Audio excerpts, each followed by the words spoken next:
allowed the two It's okay. It's okay. Off your mind. It's okay. Off your mind. Chai! Now wow, people wey suppose talk true to power don't off mic. And if we talk, now 500,000 they go summer us, call them hate speech. But fear not, Maiyegun don't come. Him go torchlight every corner, nooks and cranny of all these bad people where they spoil our country.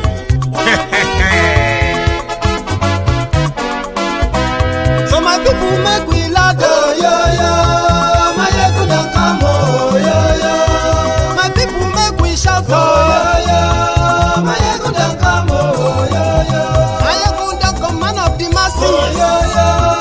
Maiyegun don't come, oh yo yo. The Politico, oh yo yo. Maiyegun don't come, oh yo yo. This one not the off in mind, oh yo yo. Maiyegun don't come, oh yo yo. And in the touchlight every corner, oh yo yo. Maiyegun don't come, oh yo yo. Okay, some people be they holla say they want the power. Chai, them be promise us say we go get light and power. Nah. Them hustle sote they can't get the power.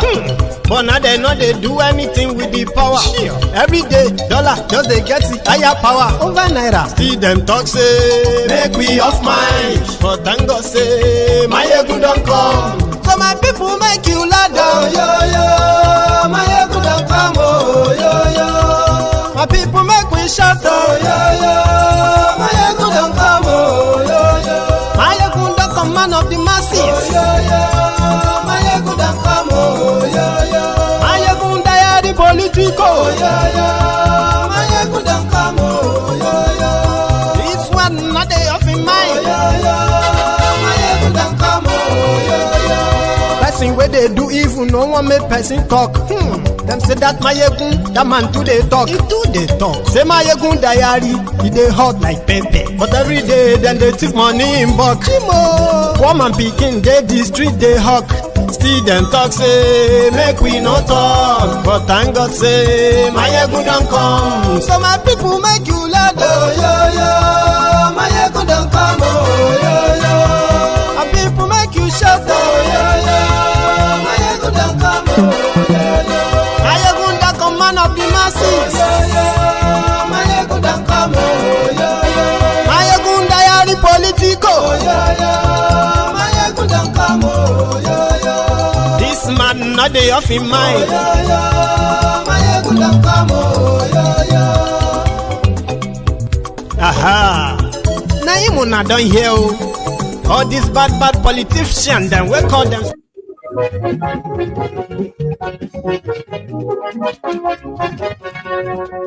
Hello there. Maiyegun làwa mọ̀, làmọ̀ tó dodo.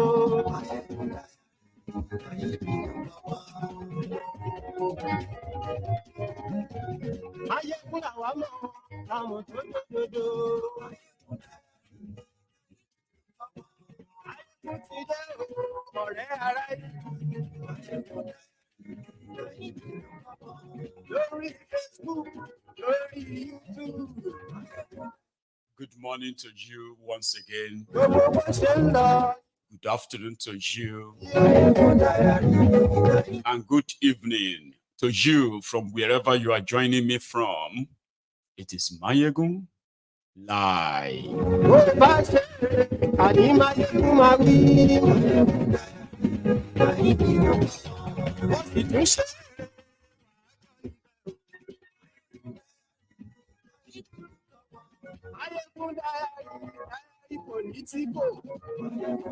Share this broadcast after reading the caption of the broadcast, the description of the broadcast.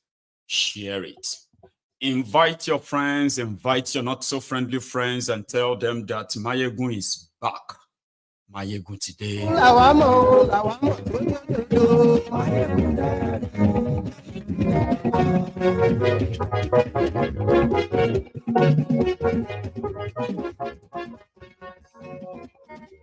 No fuel, no electricity, no money, no job, no security. As at the same time, Thiefnubu that is looking for investors is demolishing multi-million-dollar business in that same Nigeria. Glory you too. And yes, right. Oh, Baba, and yes, right. Whatever you are going through right now, in Nigeria, in the case of fuel scarcity, you would have to endure it for another 2 weeks. And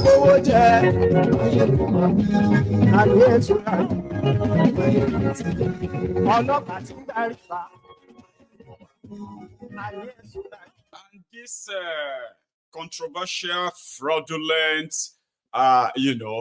coastal highway that Thiefnubu says he wants to build, I think there is more to this. In fact, with the original plan available now, where and why did Thiefnubu chose to destroy landmark beach resorts? So now, Mutide. So, good morning to you once again. Good afternoon to you, and good evening to you from wherever you are joining me from. It is Maiyegun live. So we are going to start with not the landmark. Let's start with what people are currently lamenting about. I mean, the fuel scarcity. I don't want to bore you with the story of why you are having the fuel scarcity in Nigeria. But whatever it is meant to you, well, this is just the beginning, by the way. It will go away, okay? I mean, you will survive it, won't you? Here, from the streets. You can see with our monies, we can't even get the oil. Like me, I wanted to get gas for my family, and I have to queue because I can't go in because the queue prevented me from going in, even to get the gas. Although I equally want to get petrol. Grab my jerry can. You don't know when you get fuel in the... Nigeria will humble you. Honestly, imagine getting all dressed up on a Monday morning, ready for some good action. But your dressing is never fully complete, particularly at this time without a jerry can. Well, the jerry cans are never really clean. This is a picture of what this jerry can, and by extension, Nigerians have gone through over the past few days, and for some other people, over 1 week. A lot of people are queuing at filling stations right now, trying to get that very, very important commodity, petrol. The NNPC Limited and the marketers say that it's as a result of supply and logistics issues. And the NNPCL added by saying that there is enough supply for, you can end that statement. But still, the supply isn't getting to Nigerians. So what exactly is wrong? Did they change the logistics person, thinking as a layman that is? But today on the show, we'll tackle all of that issue. Why don't you have petrol in your vehicles, generating sets, and jerry cans? And you know, this item right here is actually a depiction of two major challenges we're facing as a nation state: the petrol issue and the power issue. So this morning, we're going to give you an update on the Minister of Power. There's been a lot of reports. So here's what we know about the Minister of Power's situation. Come on, who did that?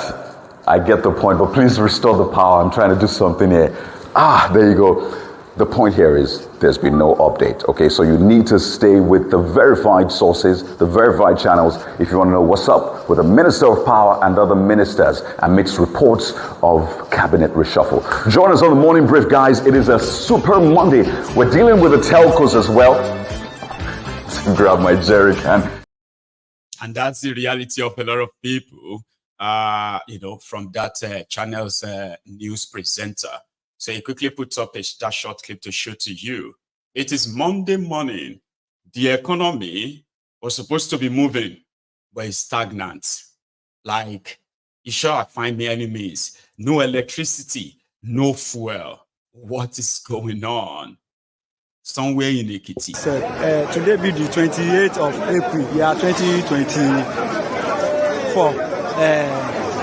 ìlú Adó Èkìtì ni àwa yìí tí a ti mú rìpọ́ọ̀tù wá fún yín ṣé ẹ rí ohun tí à ń pass through bíbá kò sépo kò sí anything according to now àwọn kan ti tepo ní 800 àwọn kan ti tepo ní 900 so àmọ́ bí tá a lọ àtẹ̀wárí rà o mọ ṣẹ́ tí mo ń ṣe what are you telling me o fẹ́ embarrass mi ni you know my job. Wà á bèrè ní lọ́wọ́ mi wà á bèrè ní lọ́wọ́ mi wà á bèrè níbi tó tó wà á sọ pé wà á ti fi ṣe sọ́jà wà á tẹ́lẹ̀ mi pé. That's the situation. Everybody is angry. Okay? And you have to be very careful out there.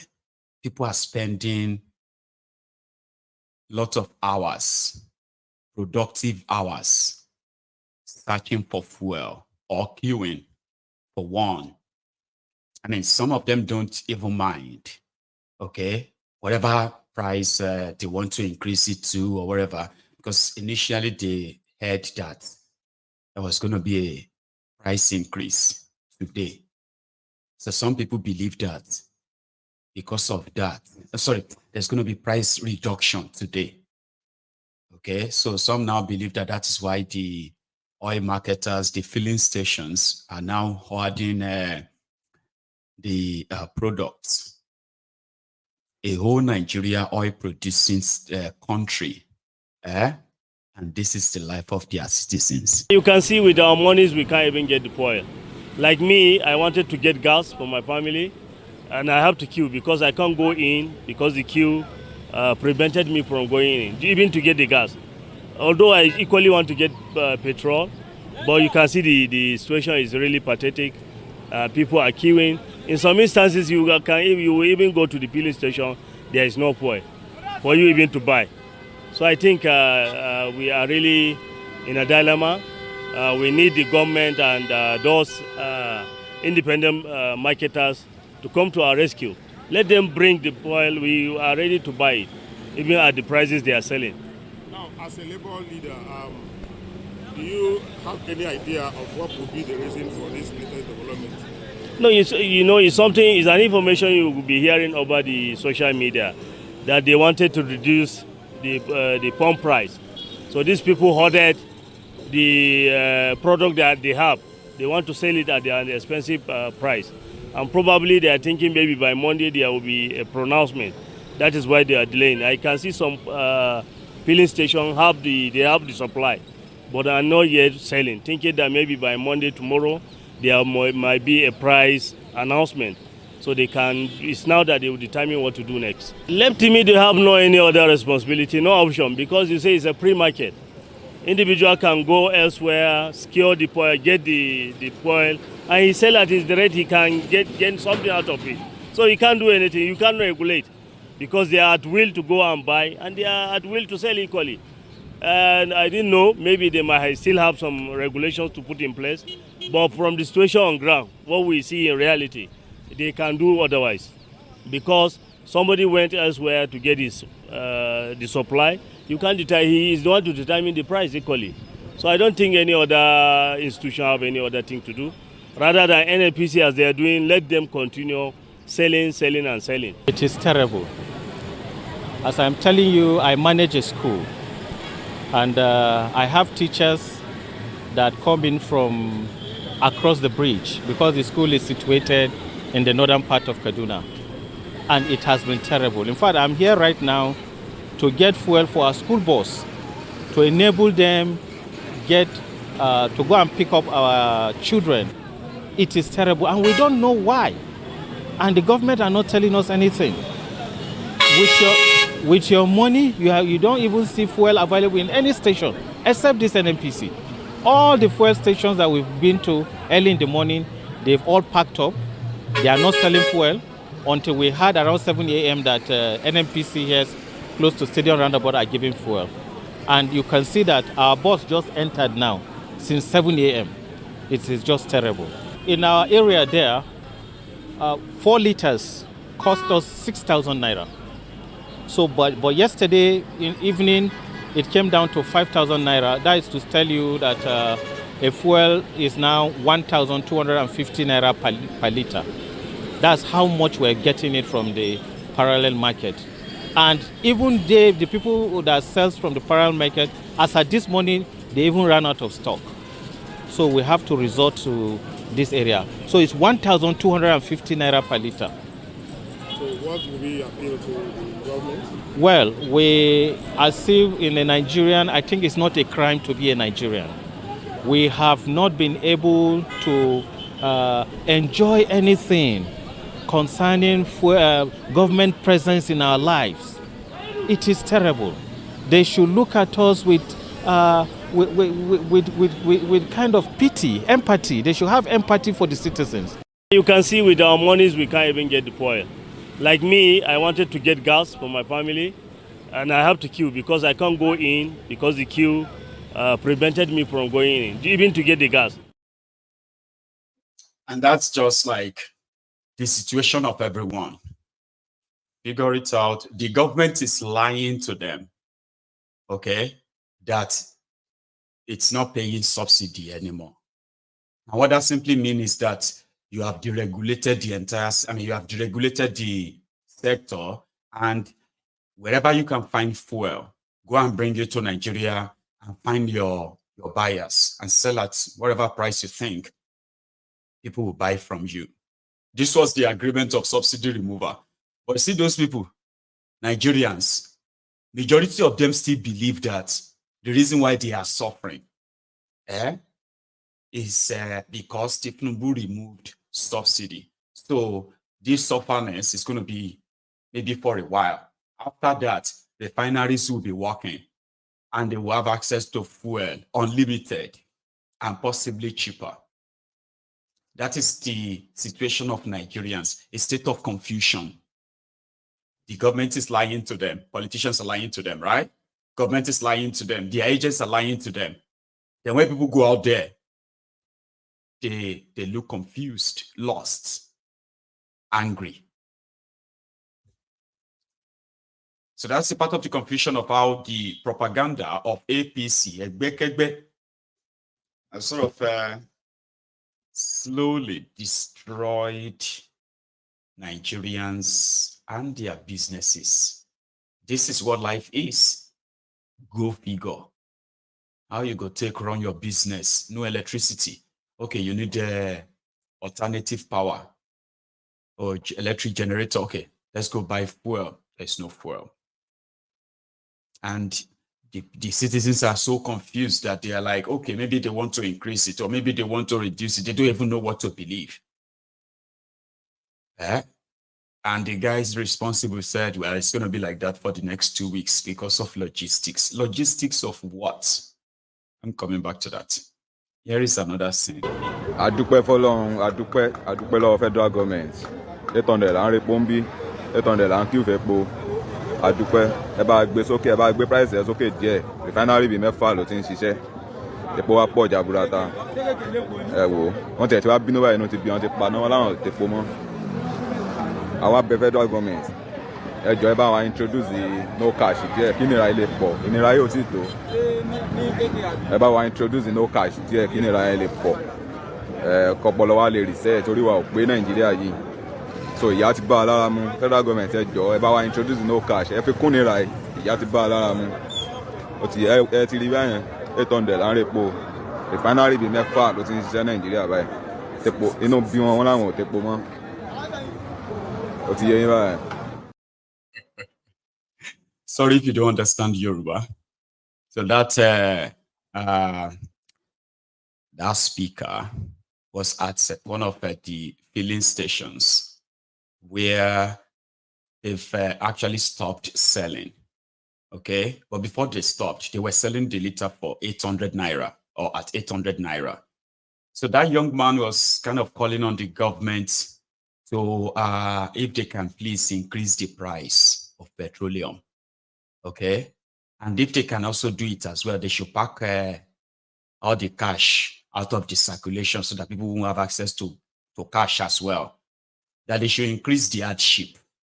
Thiefnubu should increase the hardship on them because it's obvious that they are stupid.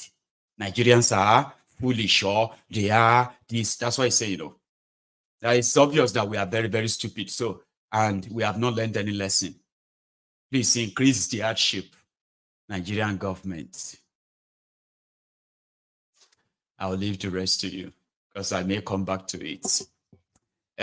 Ladies and gentlemen, the last time when somebody actually mentioned it on this platform of Thiefnubu, looking for investors, people to come and invest in Nigeria.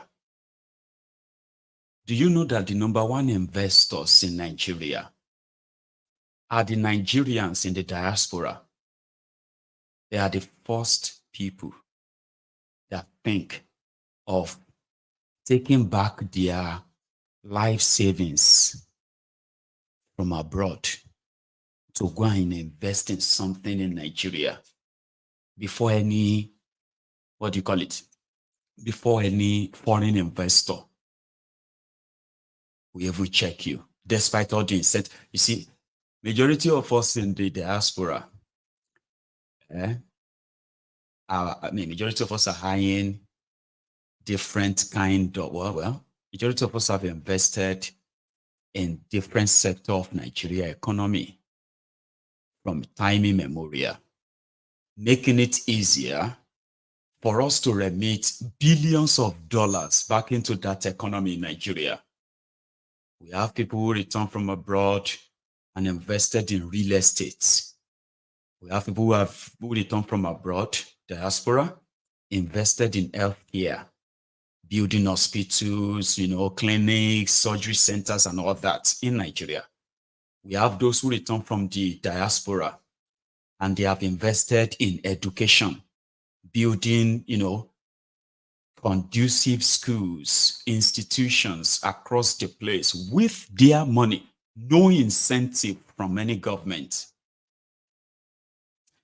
And these diaspora Nigerians have also been the massive victims of inconsistent, unreliable government policies, as well as the shady,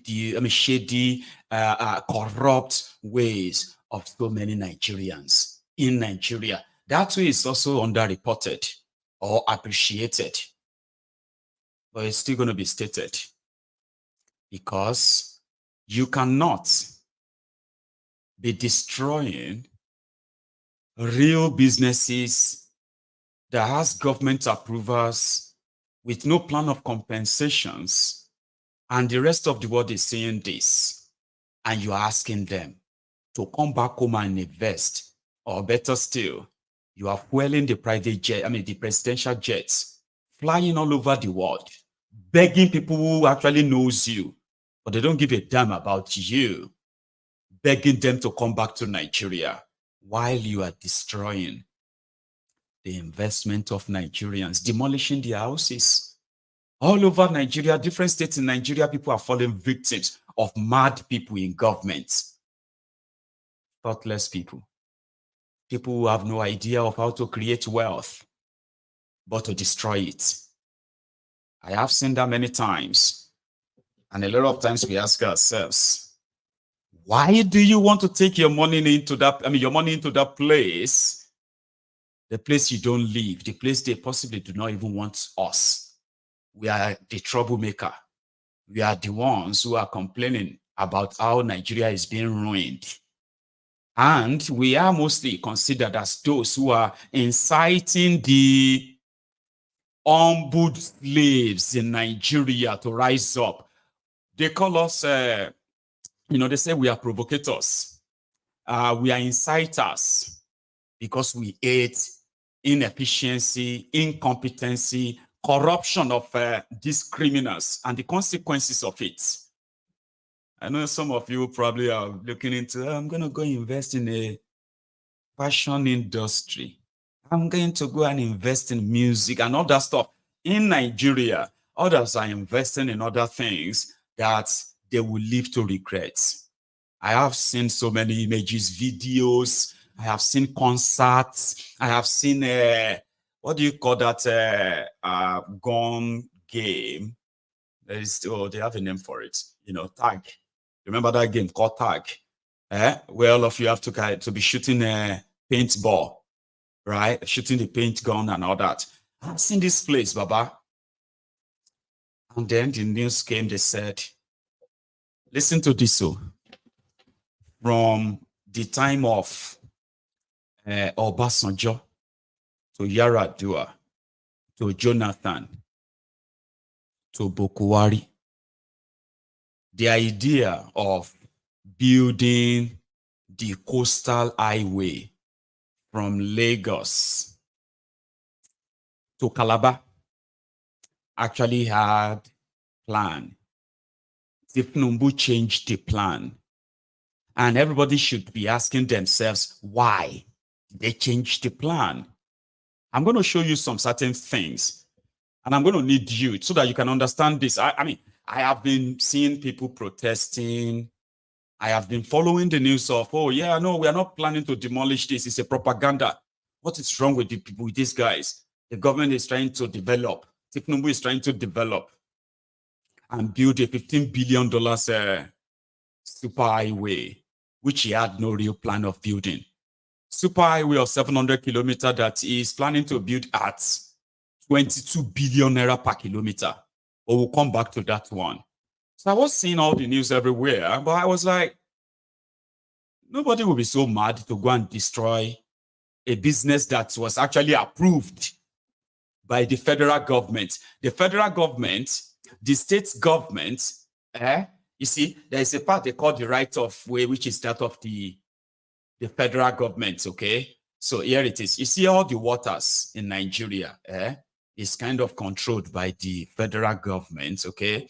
And the last time they were doing the water bill or waterway bill, remember when they wanted to claim 10 miles of land from the bank of the ocean, the bank of the river of every state, the 10 miles from it will belong to the government. Ruga waterway bill, remember? Now, but before now, right? I think it's about a mile from the river bank belongs to the federal government of Nigeria. Even if the sea, if the ocean, if it's right there in your own state, by their law, the water is owned by the federal government, not your states. Okay? And then as well as a 1 mile, the land from the shore, from the bank of that river, then you calculate 1 mile. Okay? You know what is 1 mile? That is about 1.4 kilometers. Okay? That land belongs to the federal government. This is where that landmark is situated. It's a beautiful place. Family, fun time, place. You know? It's got an hotel, a resort, an hotel, right? Which means you could actually have a honeymoon holiday there. It was a big, solid place. A very nice business with a clean beach in Lagos. I know Lagosians are already saying, oh, more. Like there is no free beach in Lagos where you can actually go to, like normally, without it being commercialized. All the beaches in Lagos are sort of awarded. The approval was mostly awarded by the Lagos state government. But you see that one, where they in front of that Lekki Peninsula, all that, yeah, na federal government. Okay. But yet, the state government also have sort of a say. Any business situated there, you will pay taxes to Lagos state government. Do you understand? So somehow, any business along that route, okay, they are dealing with federal and state. So the federal gave approval. You want to start a beach here, right? Okay, great, right, okay. It's going to cost you so and so to have the license. Yeah, okay, great. You've paid. Approved. Now you can go and start your business. This was before Thiefnubu. Even Bokuwari, as mad as Bokuwari was, he no changed the plan of that project. He no even want to touch him.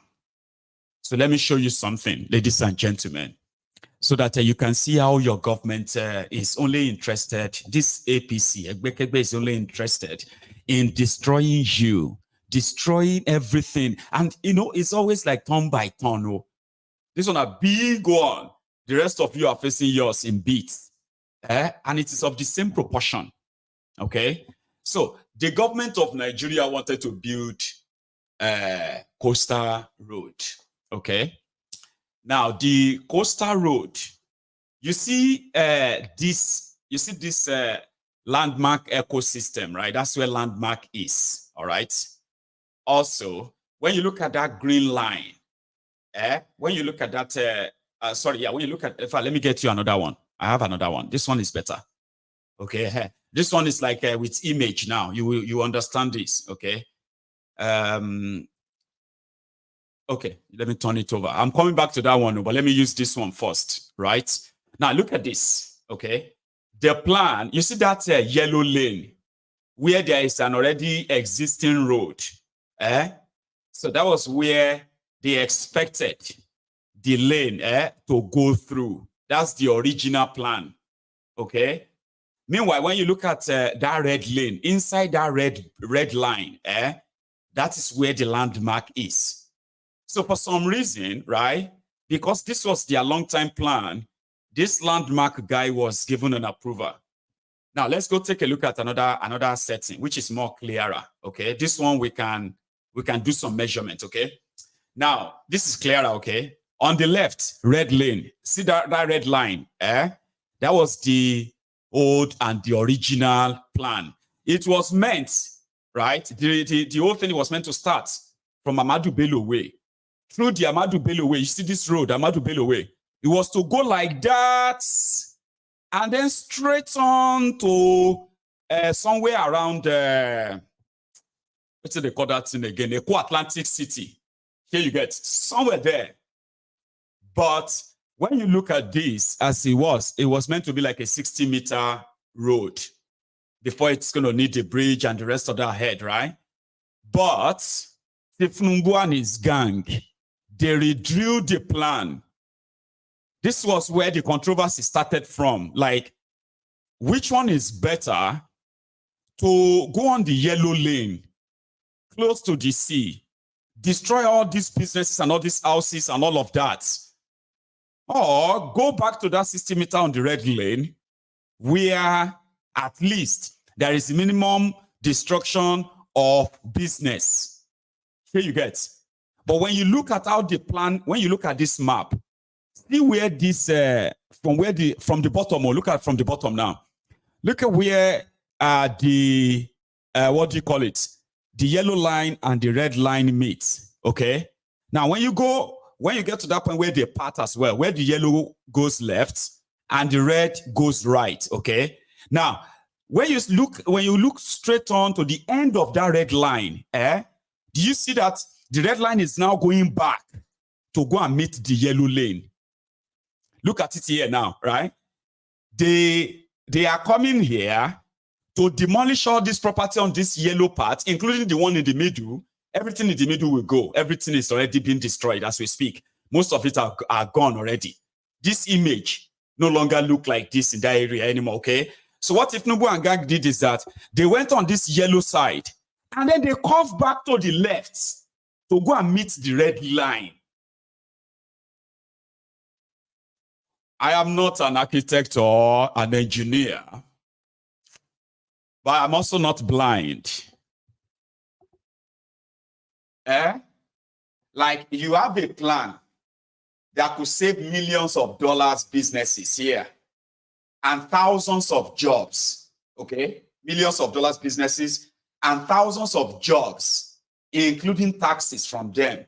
Now, your lane says, as you are coming like this, you go left and you join an already existing road, expand it to meet the standard and continue the construction, minimum destruction or demolition, okay, saving money, and at the same still achieving the goal. Or just go right, then go straight, and then turn left and join the red line and demolish everything here. There must be something that they are not telling us. I mean, I'm not an engineer, okay? But there is something they are not telling us. But we will find out. I promise you, we will find out. The people protested, and Umahi denied. Umahi said the landmark guy is just overreacting. Nobody is touching his landmark. I'm going to try and put up a picture. Let me see if I still have that picture. There's a picture I want to put up here, or I will put it up later, okay? But you saw what I showed you earlier, right? That was the before picture, okay? And then afterward, let's go back to what it is now. When their demolition kicked off. Arise News reporter broke part of the news, but I do have more after that. Good morning, IR. Good morning, Rufai. So you can probably hear a bit of noise in the background as I speak. And that's because about 2 minutes ago, the demolition continued with this wall right behind me being knocked down for the right-of-way for the Lagos-Calabar Coastal Road. Now, yesterday, the Landmark Group received a notification from the federal government stating that they would be coming today to demolish parts of Landmark that are in the right-of-way for the Lagos to Calabar Coastal Road. Where I'm standing is at Breeze Beach Club. This is actually the latest addition to the Landmark ecosystem, a members-only beach club that's not that old. And this is the ground zero for where the demolition is going to start taking place. Towards my right, inside Breeze Beach Club, they've already put markings there, marking spots for demolition, and it's expected that Breeze Beach Club will be demolished today. The wall behind me that's being demolished actually started last night, and the continuation is just happening now. You can see the level of sand filling as well that's going on right behind me.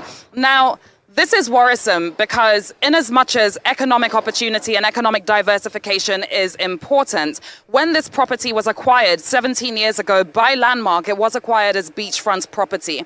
Landmark say that this was not the original route for the coastal road. The coastal road was supposed to be routed on the northern side of Landmark, which is called Water Corporation Drive. If you're familiar with this, we also know that this is a road that was revamped quite recently. So the question that Landmark asks is, why have a perfectly good road on the other side of our property, yet decide to build on this side instead? So demolition is expected to go on all day today. The Minister of Works, Senator David Umahi, is also expected to be at Landmark any moment from now to oversee. So do you get that now? Like, why? 17 years ago, when the same federal government gave that approval of land, they showed it to them and said, okay, what you are acquiring beachfront property. And as such, right, we have a plan to build a coastal road on the north side of that place. Do you understand? And Thiefnubu and gang were like, doesn't matter. This is what we are doing now. They started using the propaganda in the media saying it's only a small portion they want to take. It's only a small part of it, which is on their right of way. Baba, at least, short Ajina, at least you are not an enemy of progress, Abi. At least you're on short IG. Now take a look at this. This is what the place look like normally. Okay, this is what they have managed to build on that resort, and they keep building as well, right? It's called Landmark. Now look at this again, okay, and tell me which portion is now left. Are they saying that they are going to build their bridge and road, and then so if you now close everything in front of this yellow lane, Baba, so what is now the beach resort or beach business there anymore? People that are looking for investors, so I'll show you the people who told you now small portion they want to demolish. And the world is actually watching them, unfortunately, or should I say fortunately. See the small part first.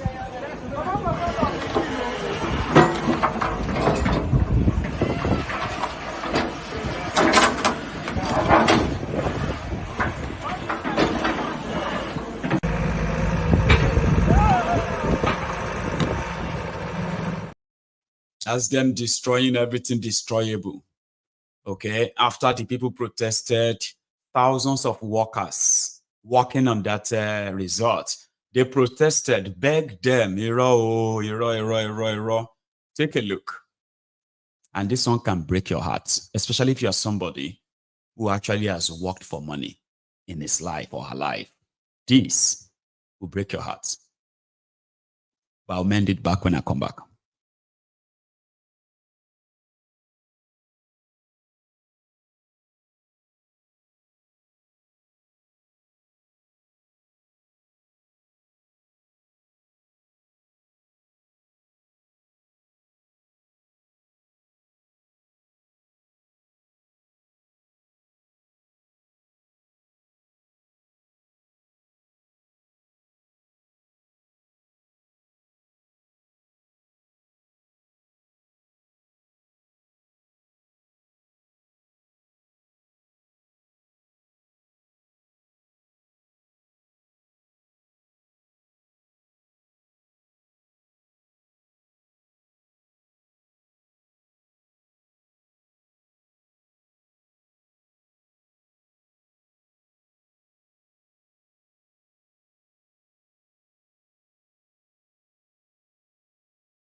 These army officers, they should leave the fence.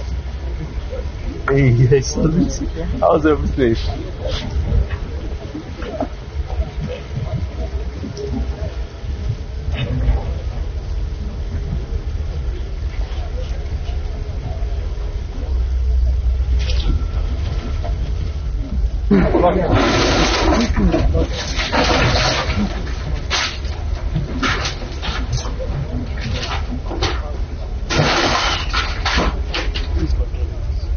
Just see him.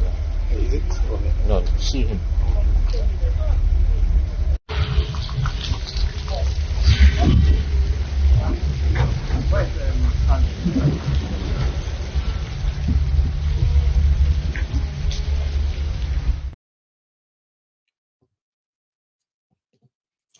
Anyway, for those of you who are possibly so naive to understand that the intention of these criminals is not actually to build you any coastal road, it is their own way of another set of another, land grab. And they will destroy anything and everything just to have their way. But you will find out later, these are economic saboteurs. No reasonable government will actually do this. No, except an illegitimate one. Okay? That possibly feels or fears that is living on a borrowed time. Time shall tell, is what some will say. Here, listen to Devil Umahi. Now, he said that Thiefnubu has given him approval to connect Sokoto to the coastal highway. Baba, how can Sokoto and coastal appear in the same sentence if it is not just another Ubima Judas Iscariot? Rotif me, Amici. But listen to Devil Umahi.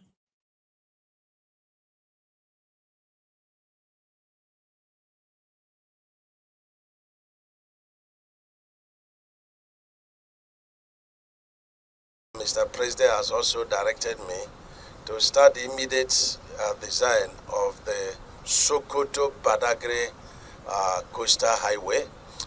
No, this one is not coastal, but it's a spur of the Coastal Highway. And that one is 1,000 kilometers. We've started the design, and I'm very sure that as soon as FEC approves it, we will be starting, at Sokoto sign, which is going to be the 0 point.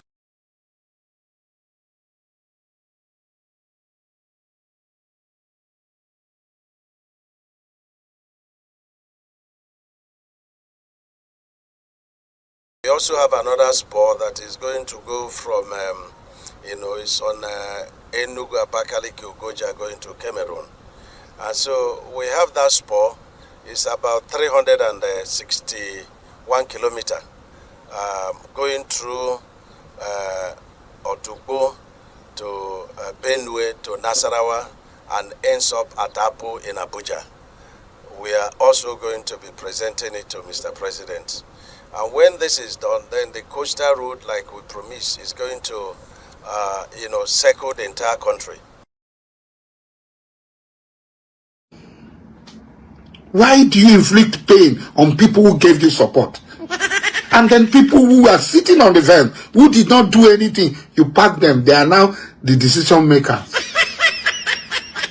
in your government.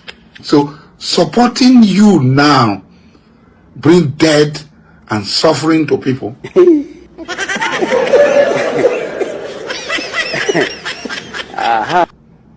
And then people say maybe you are not aware. That is even worse if you are not aware. Because this is not the Ebola Tinubu I know. If Tinubu does not turn our life around, only responsible. Your life is about to change. You are going to feel the impact of government. Please, if government work, if they cannot protest, we Yalaja, we go up our nyash, we go up our breast, we go protest. This is not the Ebola Tinubu I know. Since 1992, when I encountered you, I don't think this is the Ahmed Bola Tinubu I know, that calls me his friend, and I call him my friend, and calls me my son, and I call him my father. This is not Ahmed Bola Tinubu I know. Ekalo boko tubo dugare bebe. Ebikite buayima. Esi buba. This is not the 700-kilometer Lagos-Calabar is to cost Nigeria 15 trillion naira, $12.5 billion. Nigeria no get shishi. Thiefnubu has printed 1 trillion naira and gave it to iTech. And now they are demolishing multi-million dollar businesses.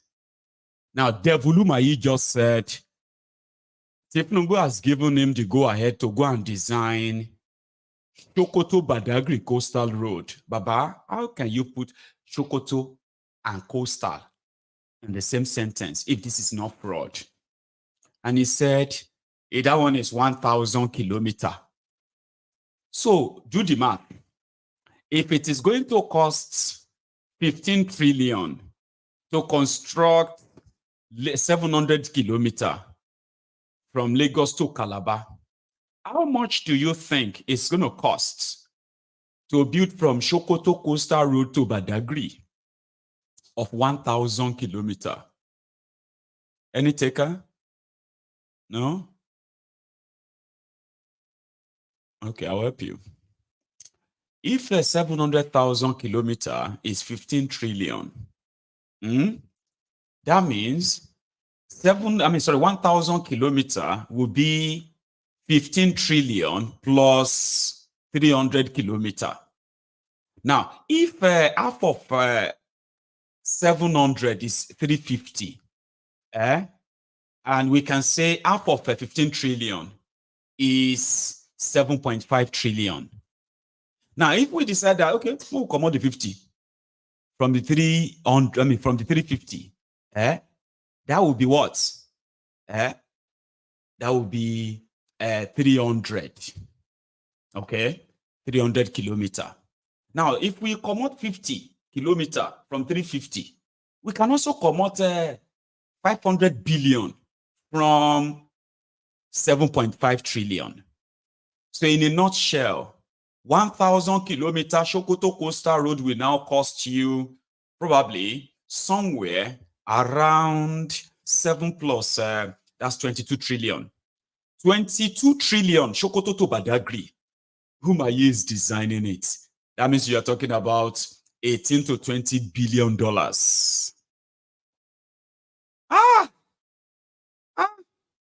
And the Lagos to Calabar is going to be completed in year 2062. Year 2024. Okay, 2062, my dear. 48 years. 38 years. So it's going to take them 38 years to complete that 700 kilometers. How many years do you think it's going to cost to complete? Anyway, I don't want to waste your time on that, but this is what they do. 90% of Nigerian supposed roads are not motorable. Death traps. But it is an avenue. The only way you can actually steal and launder money is to have partners and award them over inflated contracts so that they can help you move your own share of this money. It's like opening shop. You understand? Road construction that won't finish. They already awarded 44 kilometers for 1.1 trillion. And that is like about 22 billion naira per kilometer in the poverty capital of the world. I mean, it would have sounded good if Nigeria actually has the money and these guys mean that they really want to, build the roads. There is no plan of building any road. You see all those things you are seeing there, right? That is the shop for the next 8 years of Thiefnubu, if you let him. Because they will do everything to make sure, say, they finish all of you. And then it's now up to you to continue to ask if, what's that thing again? Whether you are going to be standing with them. And those of you who are standing with Thiefnubu, on your pampas you shall shout. On his pampas you shall shout. On his pampas, Bola. On his pampas, Bola. On his pampas you shall stand. And majority of you have now, contracted the arthritis. A lot of you have become crippled. It's not like, something happened or an accident, but hunger has sort of disabled many of you. Some of you don't even talk straight anymore. And that is what Thiefnubu will do. So in case if you have no idea what you have signed up for, I will be here. I shall be here, inshallah. I shall be here, inshallah. My brother, tell them. They said you needed to pray for Thiefnubu or Daniel. If you believe that, they want you to blame yourself for why Thiefnubu is failing and will fail. I think somebody has a chance of explaining it better. If you don't mind, listen to this. President Tinubu will never ever succeed. If you like, pray for him for the next 100 years. He will fail. And the reason is simple. The system that brought him in is not designed to succeed for you. It may be designed to succeed for him and a few people, but not for you. Let me give you an idea of how messed up the Nigerian system is, the current system. Do you know that in this country, you can make $500 million without adding any value in the system? Now, let me give you an idea. You see, the NNPC sells fuel for 617 naira per litre, while other stations sell for like 680, 690. But there is a clear, at least 50 naira difference. And all it takes for you to make $500 million without any value to the system is for you to know somebody, which is the system that works in Nigeria, for you to know somebody that knows somebody that knows somebody that has the connection, for you to divert the supply to those NNPC stations, to regular stations. For every 1 million liters, you are making 50 million naira. If you 10x that, that's $500 million without adding any value to the system. And you people don't understand how dangerous that is. $500 million naira without adding any value to the system. Who do you think is going to suffer it? It is you. Because that's how inflation happens now. Waiting again be inflation. Imagine that kind of money without any value or production. Now you go suffer them. So that is why I'm telling you that nothing is going to work except we dismantle the current system. If you like, pray for 100 years. Some of you think, some of you that claim to be graduates, you have all those certificates, that fancy certificate that they gave to you in school, and you think that prayer in 2024, somebody who claims to be educated thinks that prayers and wishes have any effect on how the country moves. You be mumu. I'm telling you. Okay, fine. Shebi INEC say una dey 8 million we vote for them, plus the ones where they sit for fence, plus the one we don't even vote for them, we PR and propaganda don't they walk on their head. And then they say, I want the man to succeed. Let's say una reach 10 million, we won't make it succeed, right? Why una prayer no they walk? It can't be just small us. With the realistic. Now when I talk say now our negative wishes now in the affect Nigeria. So why una positive wishes no they work? Superstitious people, as una believe say na prayer. No only negative prayers they work for this country. If you dream bad dream, they go say it go happen. But if you dream positive dream, it no go happen. Una know they use una head think. And some say we want our own country. My brother, if you like, divide this country into 100, nothing is going to work because our problem is not the size or the diversity. No, our problem is say people no get principle. People no get where they stand. That is our problem. You will want your own country. Oh yeah, just look at your town union. Ordinary town union president, you know if you elect them without a fight. So you think that if they give you your own country, now everything will magically reset. You really need to use your brain. They need to examine that your brain to know whether it will work. Let me be honest with you. As long as we have refused to be principled people, because we, our own anywhere belly face, we are always trying to position ourselves in a way that will benefit from the rot. Nobody's ready for the change of this system, which is the only way forward. If you like, pray from now till, after all, you've been praying for the last 100 years and nothing has happened. And somehow, educated people think that they will keep repeating the same thing and expect a different outcome. Are they shameful now? Wallahi, are they shameful, all of you? You try, my brother. And a lot of people will agree with him. The problem, indeed, is not just the size. It's mostly the people. If you are in doubt, you've heard a lot about Yeye Bello Abi. These are also Nigeria youth. Listen to them. We are all Nigerians, and we know how politics is being played in this country. The person in question, before assuming the office, was a successful businessman. That's the first thing I want everybody to know. A successful businessman. This person in question as well has refunded a lot of money, what billions of naira, back to the state government, to the federal government, a World Bank project, right? Okay, fine. Now, if this person wants to embezzle money as the media has portrayed it before the general public, do you think he will refund back all this money? No. So whatever that is happening, that the media has to come forth to start saying that he paid money or he did not pay money, does it mean that all his life he doesn't have such amount of money to pay for his children's school fees? And the people talking out there, now let me ask, these people talking out there, are their children in Nigeria? How are they paying their money? Is it because they did not come to the public, or because they don't have issues with EFCC? Was that the reason why former governor of Kogi State is being dragged into the mud? Because he paid his children's school fees with that kind of amount of money? People says he withdrew it from the state treasury. I am sorry, please. How much are we talking about here? How much is the Kogi State allocation? Hello, let's Nigeria. We are all airlines here. Let's think.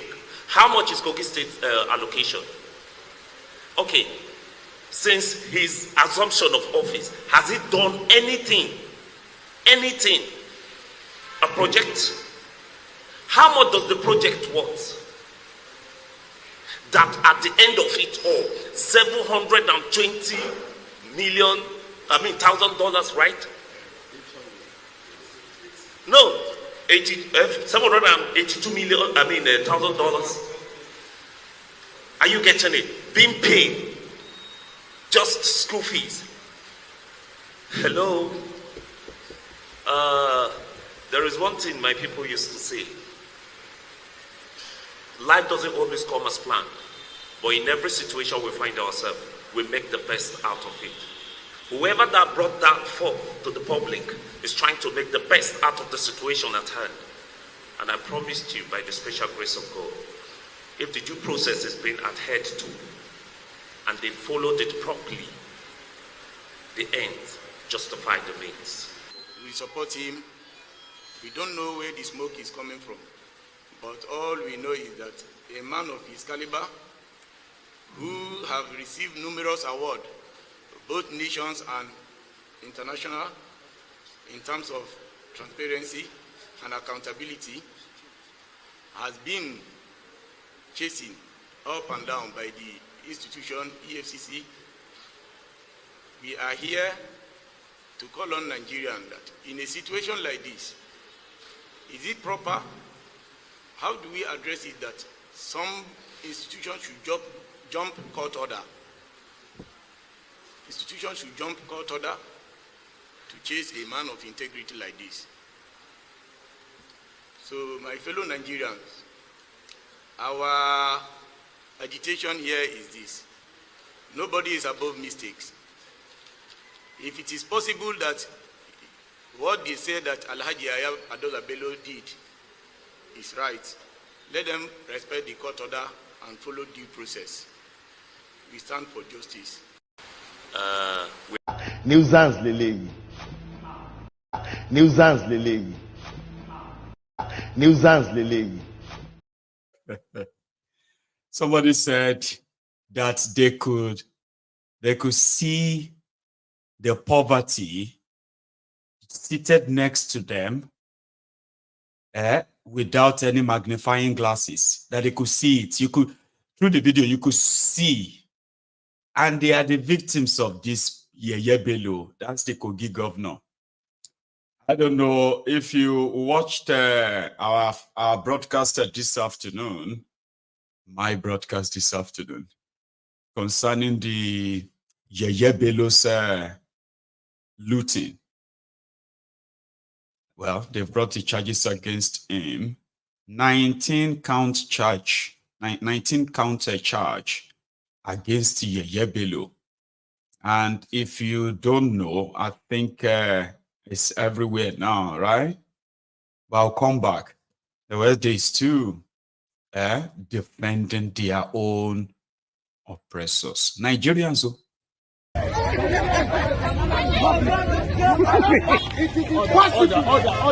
EFCC must obey court order. EFCC must obey court order. Yaya Bello EFCC must obey court order.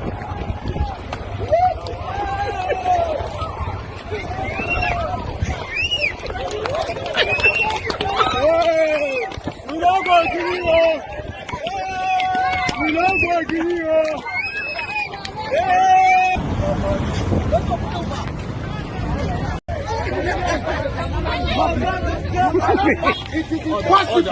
Order. EFCC must obey court order. Those are the youth. The young, the Nigerians that we have to fight revolution together. Now then be that. How much do you think they give them? 1,000 naira, 2,000 naira with placard. When Yeye Bello looted Kogi State like say tomorrow no day. I'm going to see if I can list that out just for the reading for this period. Give me a sec. So Yeye Bello have about 15 houses, and that's just the one listed by the EFCC. The money it took from the people of Kogi State, the people that have been denied the opportunity to really have access to real education and all of that, healthcare and all that. Yeye Bello has 80 billion naira stolen from Kogi State right back in February 2016. He has a 950 million naira property in Maitama, Abuja that he bought in 2023. He has a 100 million naira property in Gwarimpa 2 in Abuja. He bought that in 2021, February. He has a property of $920 million, 920 million naira property in Asokoro, Abuja. He bought that between 2018 and 2022. 170 million naira property in Wuse for Abuja in 2022. 100 million naira property in Guzape, Abuja, August 2018. 100 million naira property in Wuse, Abuja, 2022. 66 million naira property in Aminu Kano Crescent, Wuse to Abuja in February 2020. 550 million naira property in Maitama, Abuja, February 2022. 650 million naira property in Wuse, Abuja, 2021.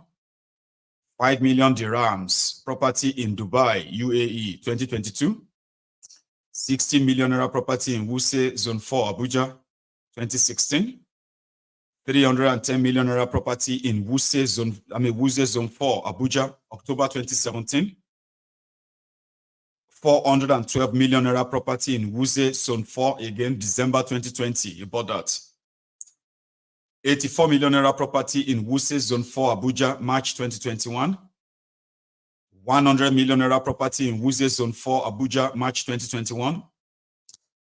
3 billion naira laundered in July 2020, between July 2021 and April 2022. 570,000 US dollars transferred to a domiciliary account in TD Bank US in 2021. Between 2022 and 2023, he also transferred the sum of 556,000 US dollars to the same US account in TD Bank between 2022 and 2023. Well, however this sounds to you, this is practically just like about 1%, I'm sorry, about 10% of Yeye Bello's loot. This guy, you know, practically looted everything that he could lay his hands on. I mean, they gave him bailout money. He collected bailouts running into over 36 billion naira. This guy stole it. Bailout to pay pensioners, to pay contractors, to pay salaries and all that. He stole it. He took the money and fixed it somewhere for interest until EFCC came looking for him.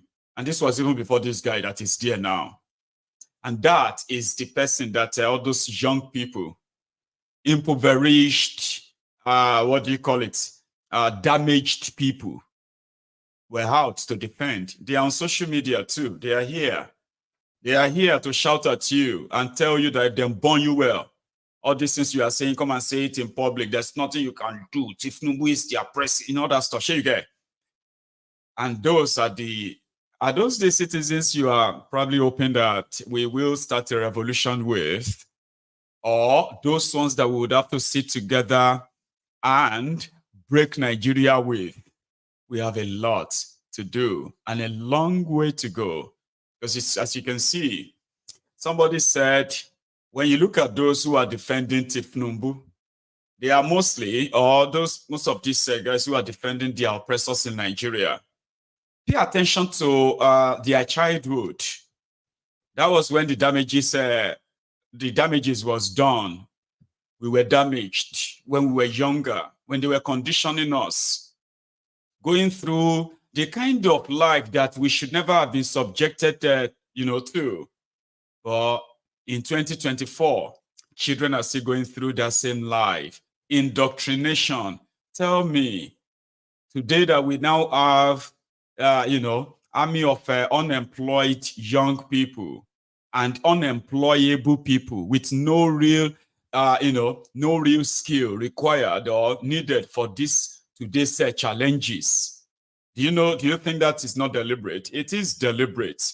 When you look at everybody who is defending Thiefnubu, think of where they schooled when they were young. Take a look at this school, 2024 Lagos. Probably this is your area. If you are from Lagos, the mega shitty, the mega slum. There is a trending hashtag online right now, and it is there to showcase, oh my God, dilapidated schools in Lagos, Thiefnubu's Lagos. Take a look at this one. This is 2024, and this was recorded today.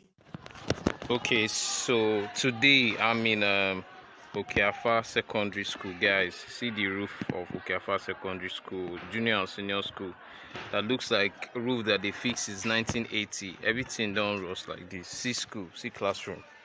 See classroom of Okeafa Secondary School. See na bomb blast happened for here. I'll be waiting. Wait, let me enter inside and see. Oh, wow. What exactly happened here? Was it a bomb blast or what? See school. Echo Project 2014. See classroom. See classroom. You should come and see windows of a secondary school. See school environment. As it looks like bush. Wow. Wanna see you. See classroom. No window for this one. See classroom window. Wanna see you. Jesus Christ. Is this a classroom or a prison? A jail? Is this a classroom or a prison? Is this a classroom or a prison, my people? I don't even understand. Is this a classroom or a prison? I'm inside another classroom. One is Afa Senior Secondary School, junior and senior. See classroom. The place be like where bomb happen. I don't understand. What is all this? What is all this? What is all this? What is just all this? See classroom of a secondary school. Imagine.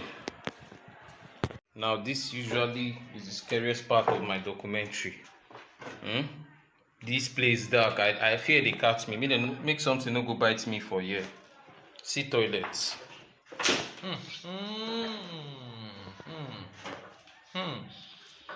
See toilet. If I off my flashlight in this video, you guys will literally not see anything. It's all dark here. How students they take kompupu or wiwi for here? Chinekena. This is SS1B, Boy Scouts Managers Entrepreneurs Club. See Boy Scout Managers Entrepreneurs Club at SS1B.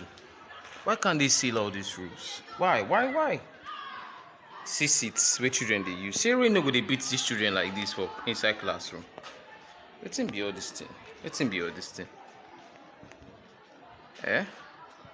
See how a classroom is in mega city. Okay, the other place I was in, they say is the junior secondary school. Now I'm in this section of the senior secondary school. See classrooms. See how an SS2 class is.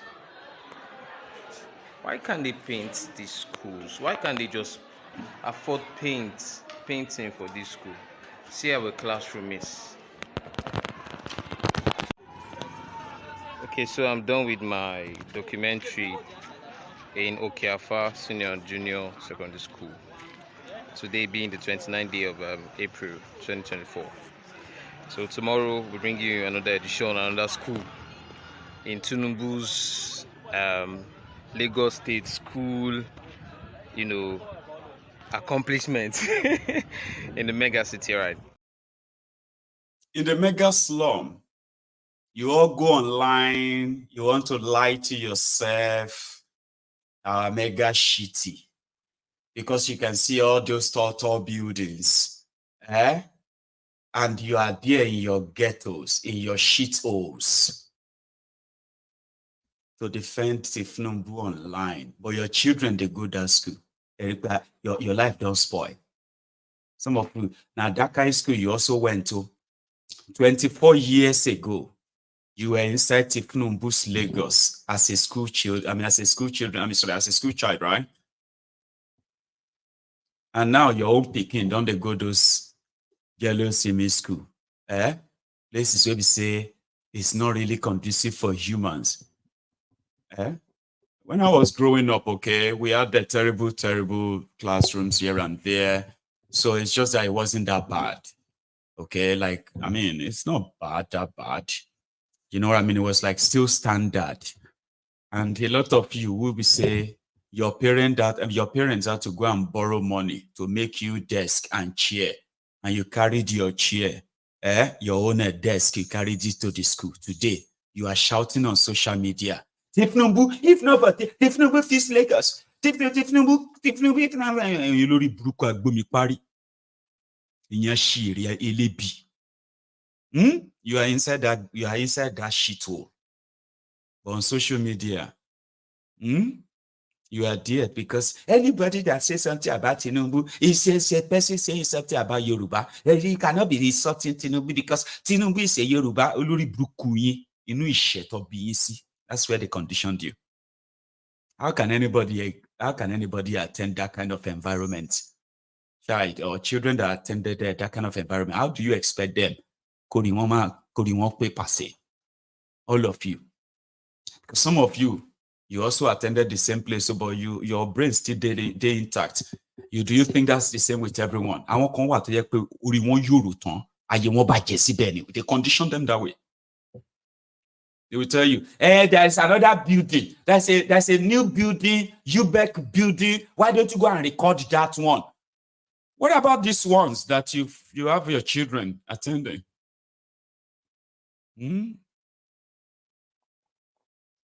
But they built Lagos anyway, so I thought I should show you that.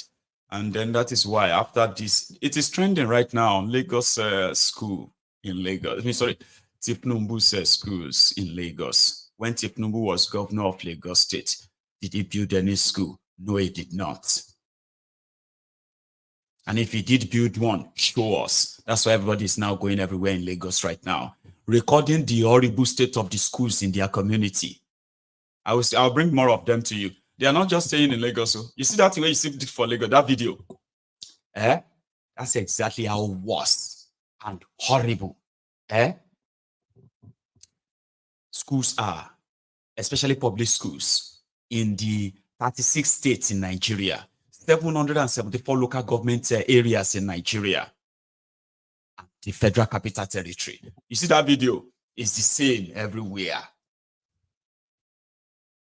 And this is 2024, where the criminals are buying themselves and whatever they call it, the latest, sending their children to go and school abroad. Why would you send your child to that place?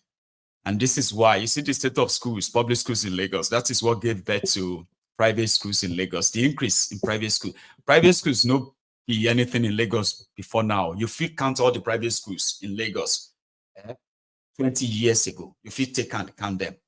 How many private schools do you have? 1, 2, 3. 25. Today, you probably have like 20,000 private schools. Failure of Thiefnubu, your president, Mr. Student Loan. So that thing is trending, right? So a lot of them have, we now saw the Kai guys, they're now demolishing all of the shanties around schools. Now they make them say, Thiefnubu no do anything. So if you have your mom who is also committing illegality, selling by the roadside, then they take it out on her.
Okay, sir.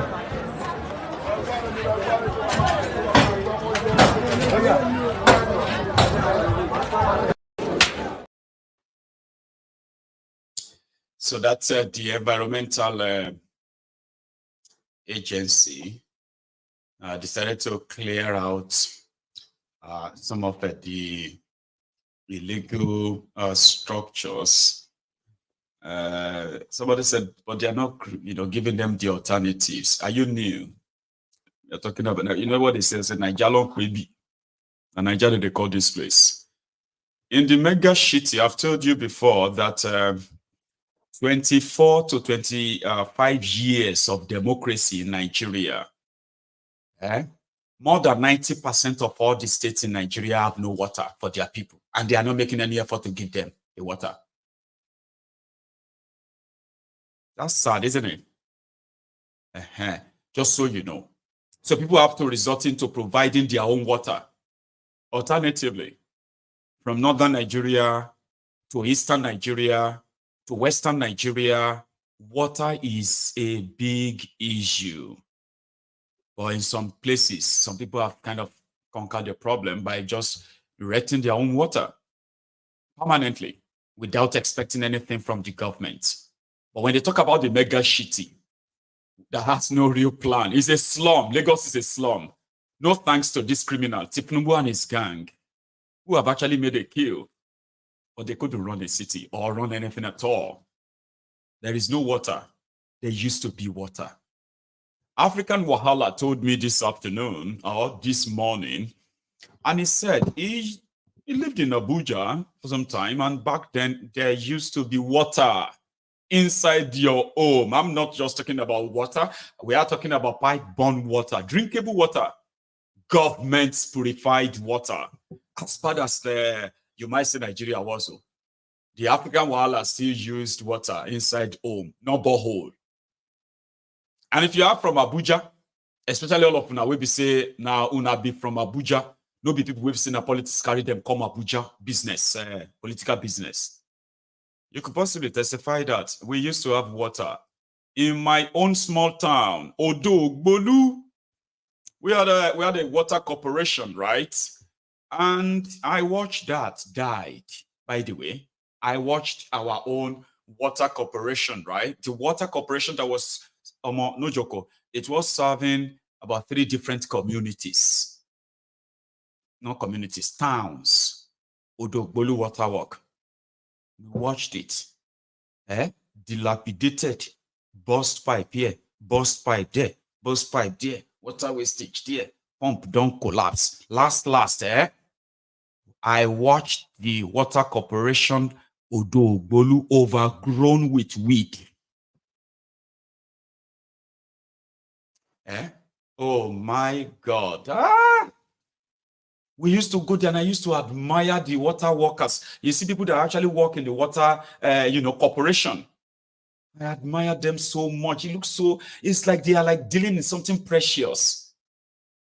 Okay? You get to see how all of the water valves are working, all the pumps are working, all the what do you call it? Their pipes. And how they open water for different areas. I used to go there. And if you are looking for water if you can't find water anywhere in Odo-Ogbolu and you don't want to go to the stream or the river, go to the water corporation. They may not pump water for all of us in town, but some of us there, they will still allow us to get some water. I don't think the children of today will ever see anything like that, ever. Children that now know about borehole, they will never understand what it means. For you to build your new home. And as you are building your home, your engineers and the rest of them, they are looking for the passing public water so that they can tap for you and bring the water into your home. That used to be a thing before borehole. Now everywhere is boreholes and borehole. The mega shitty has no water in 2024 and they have no plan of giving you water. Instead of giving them water, Sanwo-Iku decided to tax them and tax their boreholes. You will build your borehole, but you have to pay borehole tax. So the government that failed to give you water. See Lagos Island of the mega shitty of Thiefnubu and his gang.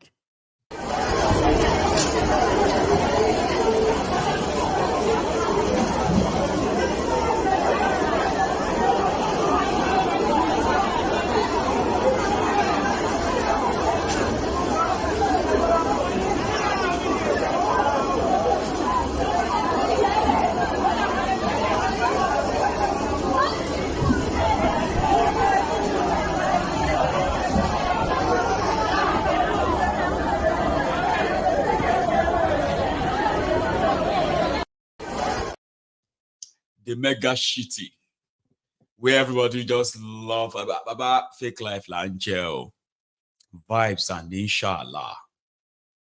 No loud down, baba, no loud down.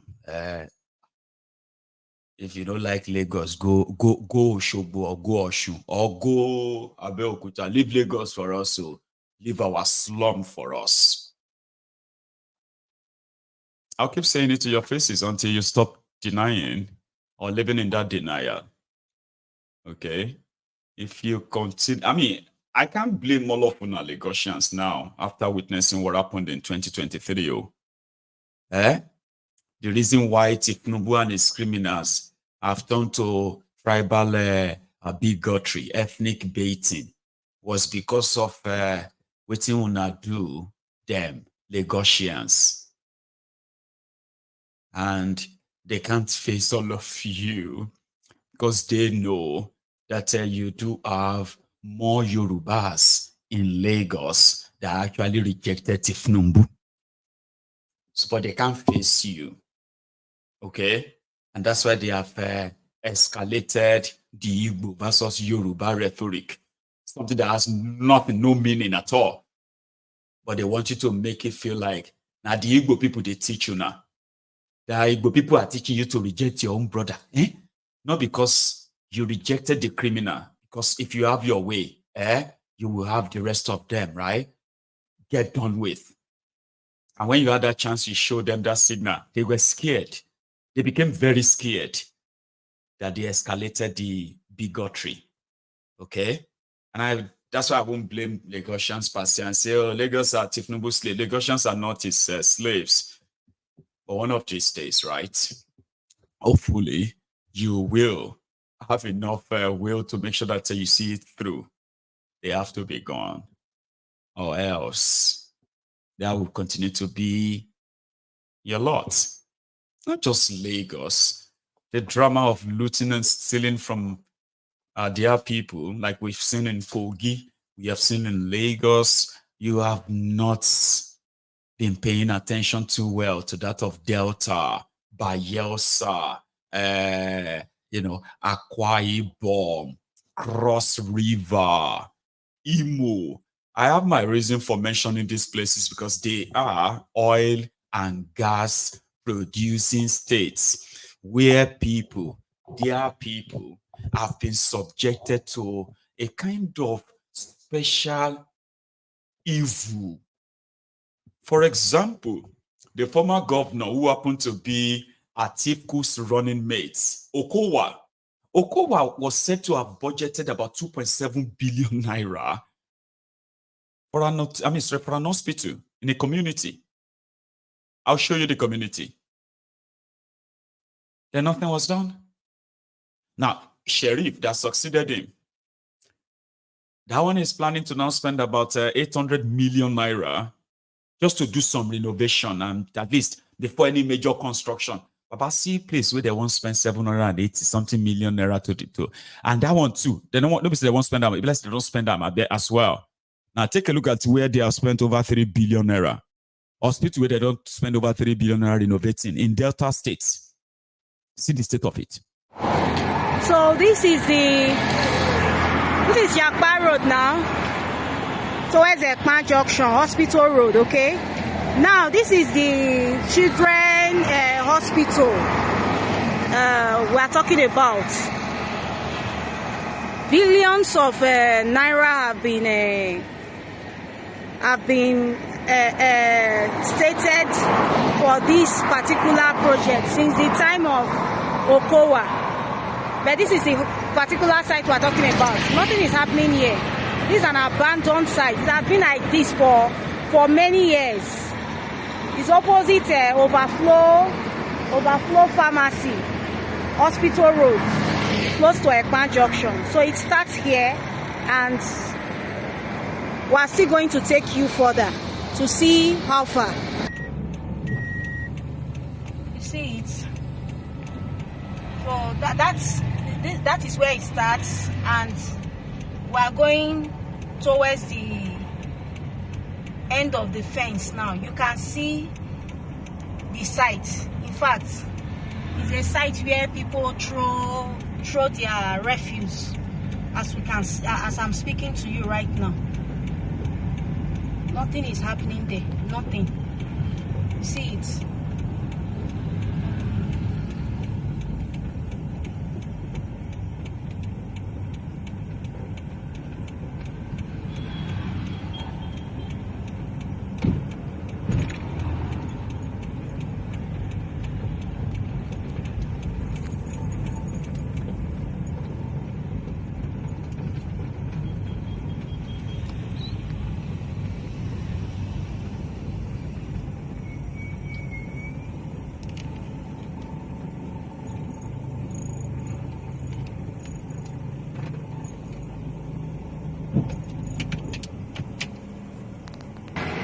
So you can see, I believe this is meant to be the main gate. This is meant to be the main gate. Does this place look like where anything is happening? That's a place where they have spent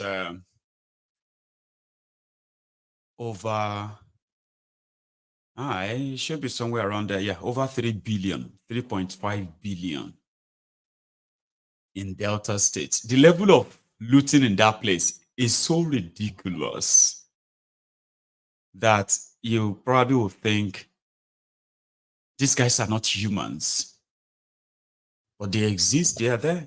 It's the same Delta State where Okwama people were slaughtered by the military, looking for the militants who are dealing in oil bunkering. That crime scene. Children hospital. That massive place. Imagine what 3 billion would do there if there is no corruption. Imagine the fancy, beautiful place that place will be. Saving lives. But somebody don't collect the money, go buy cars, maybe build himself some mansion somewhere, and he's been given a chieftaincy title, and he is being called a philanthropist. These are the people we would have to deal with. Every time you are talking about self-determination or revolution, because they exist. They will exist in every country that comes out of this contraption. All of them will be good people. You need to get involved, so that the more good of you get involved in this kind of a struggle, you will be the people that we believe will be the pioneer of these emerging countries whenever that happens, so that you don't end up breaking away from Nigeria and then ending up in another contraption, possibly another war. Abi, what is this? Criminals everywhere, and their victims, they have no idea. They have no idea what they have done to them or what they are doing to them. But they are doing them. Earlier this afternoon, somebody was saying something about Yeye Bello.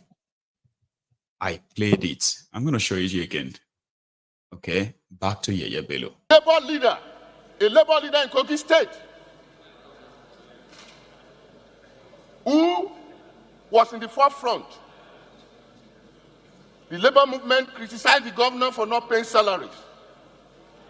And after 5 a.m. prayer, a Muslim prayer, the man was accosted to his house and was murdered in cold blood. With somebody, someone was with him, they took the life of both of them. Up to today, nothing has been said about it. They've not been able to produce those that killed the man. What has the man done wrongly? For daring to criticize the governor for not paying workers' salary. If you ask me, is my life not at stake talking to you in this way? Very much at stake. Mr. Speaker, my colleague, just like Esther in the Bible, when Mordecai went to Esther and said, if you remain in the confine of the palace and think your life is safe, God will send a deliverance to his people. Anyway, but I'll tell you something, Bobby. You see, one of the things that a lot of people kind of need to understand is that there are some certain things, okay? They are not competitions. All right? They are not competitions. They are some sort of realities that cannot be ignored. Whether they are little or they are more, you should never ignore them. Okay, it's not a competition, right?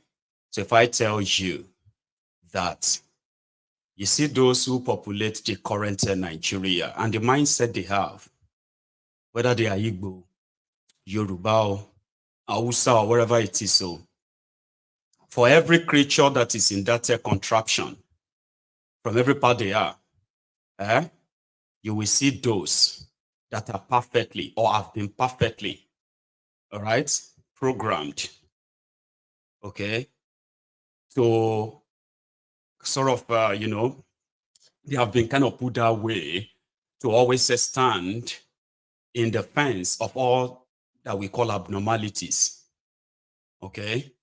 And when Nigeria breaks up, whether as Yoruba nation, as Biafra, these people are going to end up in every of those countries. It's not I'm not asking you to probably begin to make it a competition like it is so perfect.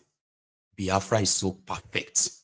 And everybody that is going to be in Biafra is going to be so perfect. You know, a lot of you have this double tongue that because you kind of see things and all the time as competition. Yeah? I'll tell you something before I continue with you, Bobby, and people like you. When I said we have a lot of work to do with the existence of people with this kind of mindset in that contraption, if they ended up in any part of any country that emerges from Nigeria, you can't ignore them, okay? They are just like a time bomb of a thing.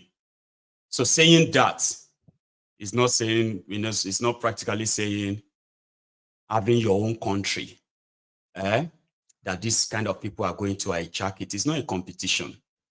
The other day I was on Twitter, right? And one idiot, one Biafran idiot. Actually, I would say a Biafran idiot, because I can say that. Do you know that? Because when I see idiot, I call them the idiot they are, who see everything as a competition, okay? There is no competition here. So this idiot came and said something like, you this Maiyegun, because I was saying something about, you know, people trying to gaslight people, okay, to make them feel like for not supporting Thiefnubu is the reason why Thiefnubu is failing. So I just wrote something like that. That's what they do. They gaslight you and make you feel like wishes are this or that, something like that. Then this one idiot, an IPOB idiot, because we all have idiots everywhere, right? IPOB idiot or a faceless idiot like that, just came and it was like something like, you Maiyegun, you are always on your platform, okay, promoting your platform and then you know, asking for traffic to your platform, and you allow some, that's what he said, or she or whatever, one faceless idiot like that. I said you allow some I think it says some stupid people to be calling on your program and insulting their Mazi, their prime minister, Simon.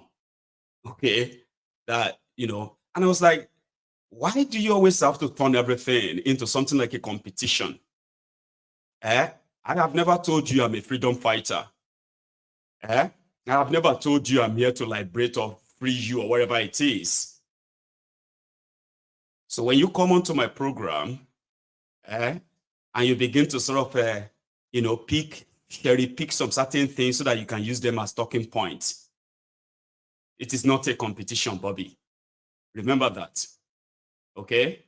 So if I tell you that there are things to be concerned about, there is a lot of work to do on the people that we are going to coexist together in a place, it is a general statement. It is not an indictment, because when I say that, it is true. Or you want to pretend that to me now that the people you coined saboteurs, are they not the people that you believe are working? They are Igbos who are working against Biafra. So you believe they exist. So if you believe they exist, don't you think they are also going to still exist when Biafra comes? What are you going to do to them? You're going to kill them? You're going to kill those who don't support Biafra, but eventually Biafra is here and they are there. What are you going to do to them? So it's not a competition, okay? And I am not in competition with any goddamn person or whatever you believe in. And on my platform, so to say, I know some of you are still going to come back here, but I promise you, I will get rid of every one of you, okay? The moment you spot out. I know a few of you are like Simon's, people, and I've told you it's not a competition, okay? So don't come to my platform and somehow try and twist things, and then you get your people like you. Don't mind them. I don't know why they always talk like that. Somebody said that. It's not a competition. I will say it again, and I will say it for the last time. The next time I'm going to see somebody like you mention or pick my word to do your comment, if you pick my word to kind of make your stupid and whatever assertion, I promise you, okay, you won't miss me. It will be your last. So it's not I'm not in competition with any of you or whatever you believe in or not. You understand? But when I point things out like that, I am actually using them as a case study, a point of contact to what is real and what is imaginary. Okay? Anyway, let's move it a bit. Meanwhile, what do you call him? The African Wahala and Princess. I think the two of you, I can see the two of you. Okay? You know what I mean? Like, if once you begin to see all these idiots, right? Please get rid of them. I know them very well. Okay? And somehow they have a way of trying to plant some level of discord and all that. They are jumping from one platform to another, looking for ways to going to give them validation, praise them. I don't praise people like that. I don't praise charlatans. Okay? And I kind of would prefer you stay your lane. Can you do that? It doesn't matter whether you can or not. Your comment will give you up, and we can clean you out of here. Right? Thank you. So the last one I want to give to you, is that it is not all hope. I mean, it's not like all hope is lost. But sometimes when you see them do it right too, let's point it out. In the face of all this quagmire, confusion, and as well as where people are cherry picking what they think is right or wrong, especially where as it concerns them, but there are still people who kind of feel like, well, we had our voice. We'll be all Kogi people. They lick Yeye Bello's ass, and I give it to this one. So yeah, there are still some people inside that place that with the right information and resources, they can make a difference. So I like this, at least.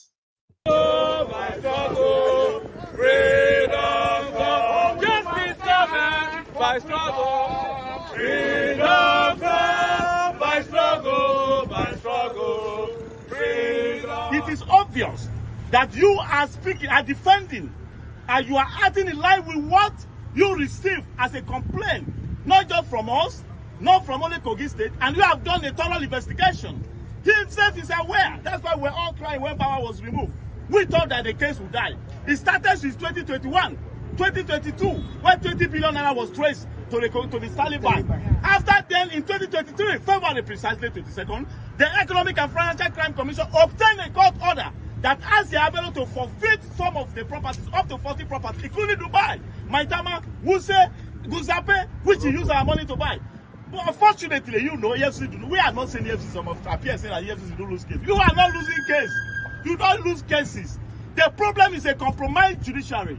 We are not asking the EFCC to bribe a judge to get a judgment. But the looter have enough money to obtain the court order to get the judgment to their favor. All the Kogites are standing in solidarity with the Economic Financial Crime Commission. And just as the chairman is here represented by his peer, you are working in line with the law and constitution of the Federal Republic of Nigeria through the Attorney General of the Federation. We are asking you that through the office of Attorney General of the Federation, the President and Commander-in-Chief can compel Governor Dodo to release the Abelo for proper prosecution to Kogi State Government House. Invite those local government chairmen, they are willing to bear you witnesses as an exhibit. The Kogites are with you. Ordinary citizens of Nigerians are with you. And we are here to encourage you. We are here to motivate you. Thomas, some has lost their life. Some are still facing some series of court cases. So many people. So now the time for justice is now. Thanks and God bless. My name is Wilson Ujare. More shall live on like that. Are you with me? So I know some of them are attention seekers, okay? So once in a while. And the reason why I always like to remind everyone is that I am not, you know, I'm not stupid, okay? I can tell some of you, all right, will somehow have been pushing and pushing and pushing so that you can see me, you know, sort of pushing some narratives, right? But I am not stupid. Some of the people that you listen to out there. And when I say I'm not stupid, like you deal with that, right? It's simply because I have been very clear, very, very clear from the word go, okay? I am not here to command anybody. I am not your leader, and I don't want to be anybody's leader. I don't want to be anybody's commander or anything. I'm just Maiyegun. And if you are not comfortable with that, if there are other expectations of yours that I don't know, right? That is yours. Now, if you are projecting it, that doesn't mean that you should, by any means, become a nuisance on my platform. I control this platform. I have authority over it, and there is a reason for that. So all you have to do is to kind of respect it, right? So once you begin to create a nuisance, I'm not going to miss you. Please. So the other part is something I'm going to leave there for later, okay? So I think we've had enough chats, and I can take a break and come back and have a chat where the line is going to be opened. So you can join me if you have anything to say to me, okay? You can phone in rather than stay on that in that comment. Thank you so much, the African Wahala. Get rid of Bobby and make sure he never comes back here. And people like him too, okay? Thank you. I'm going to give more people spanners. I think we should have more spanners. On this platform, I am not one of those that want to paint, what do you call it, some imaginary pictures of something or what have you. I want you to be in reality. And I'm somebody who believes that before anything can be done, then the people must want it. You must want it. And when you want it, it's more than just wanting it. You must be physically ready to be part of it. That's my own theory. You get that? So if you see anyone like Bobby, and that's how they come here and make all this useless mouth, bunch of faceless idiots. Most of them are happy whenever they see the news of all these terrorist activities in eastern Nigeria. These are a bunch of faceless guys who love to claim responsibility for things that they have no clue about whatsoever. And they will come here too and tell you, I've seen those. And that one is even ridiculous thing to kind of see, right? You see those that will tell you, I don't know if you have heard this before, even you that is a Biafran or an Igbo watching me right now, you will see some of these guys, they will tell you, Igbos know they take nonsense from their leaders. They said that and they started believing it. We are all taking nonsense from our leaders. Yeah, we deny them. We are all looking for an opportunity to deal with them. But we have criminals in the Western Nigeria, in Yoruba land. As you have all these terrorist criminals from the north, so you do have all the terrorist criminals from the east that you can't touch, but you wish you can. So there's no point in coming on social media and making yourself feel like, and making all this loud mouth and all that, just because you want to feel, you know, the genuine people knows that, you know something, the genuine people knows that the criminals in charge of Nigeria, from every part of Nigeria, all these criminals, they cut across from every tribe, right? Which is true. And I can give you names of your criminals that you can't do anything to. You wish you can. And I can give you names of our own criminals too, that we can't do anything to, that we wish we can. There's no point in turning all of this into some, salty nonsense on Maiyegun's diary Politico. Don't come here and push all this your nonsense narratives, okay? I will see you, and I will silence you. And I'm serious, okay? So what we do on Maiyegun's diary Politico is not just the talk. It is actually for you to hone the issue or the situation, so that at least when you see yourself,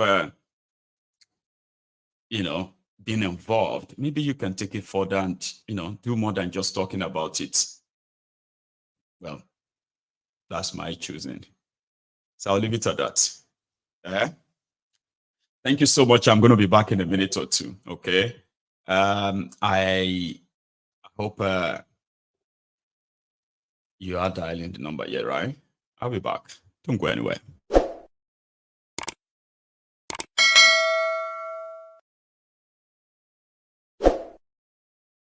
Àtisebo, àtisete, àti ń parọ́ tipẹ́, àtisete, tìtó òdìmú òdodo òsì mọ́.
Thank you. I have a caller, and Director's Court, you have been given a spanner. So Director's Court has a spanner now.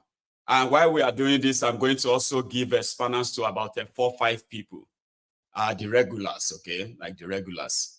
Your job is to look for those who are creating distraction in the comment section on YouTube and remove them. You have my permission, okay?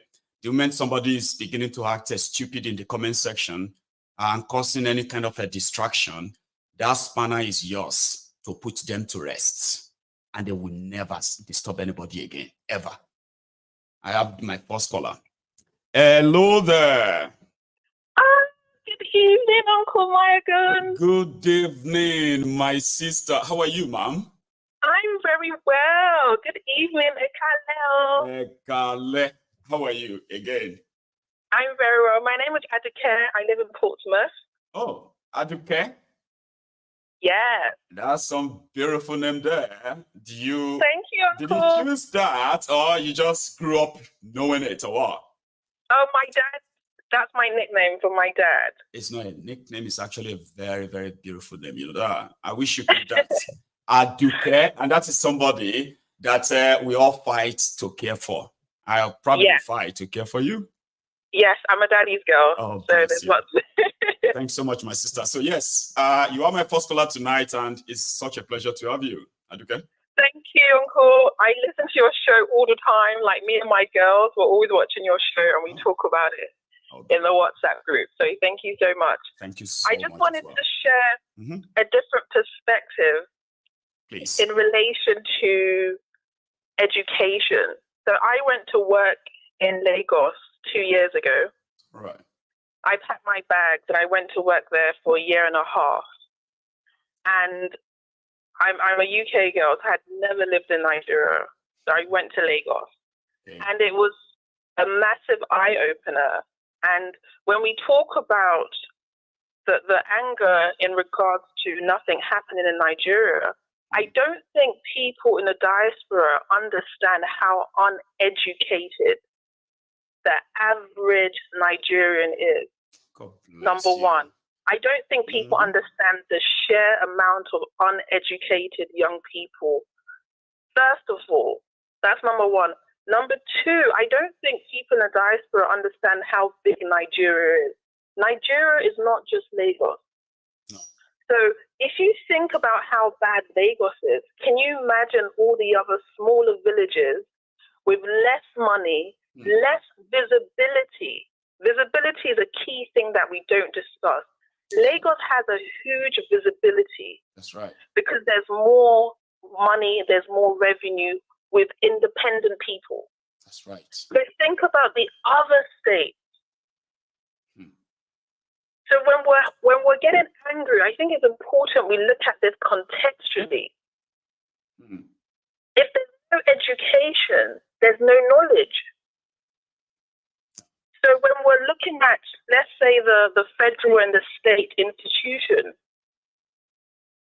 the elite in Nigeria is the biggest issue we have there.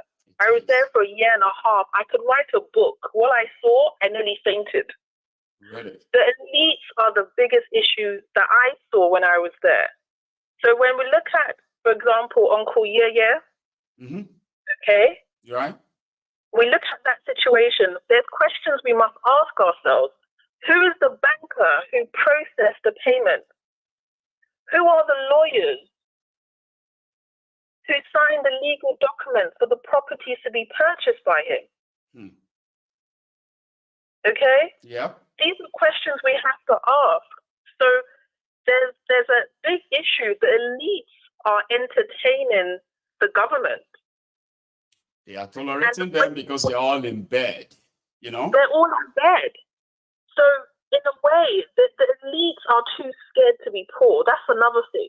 It is. You know, something that we've kind of come to sort of agree to, I would say, or agree with in the recent time is that, yeah, the politicians are horrible, right? But Nigerian elites, like what kind of elites do we even have in that country?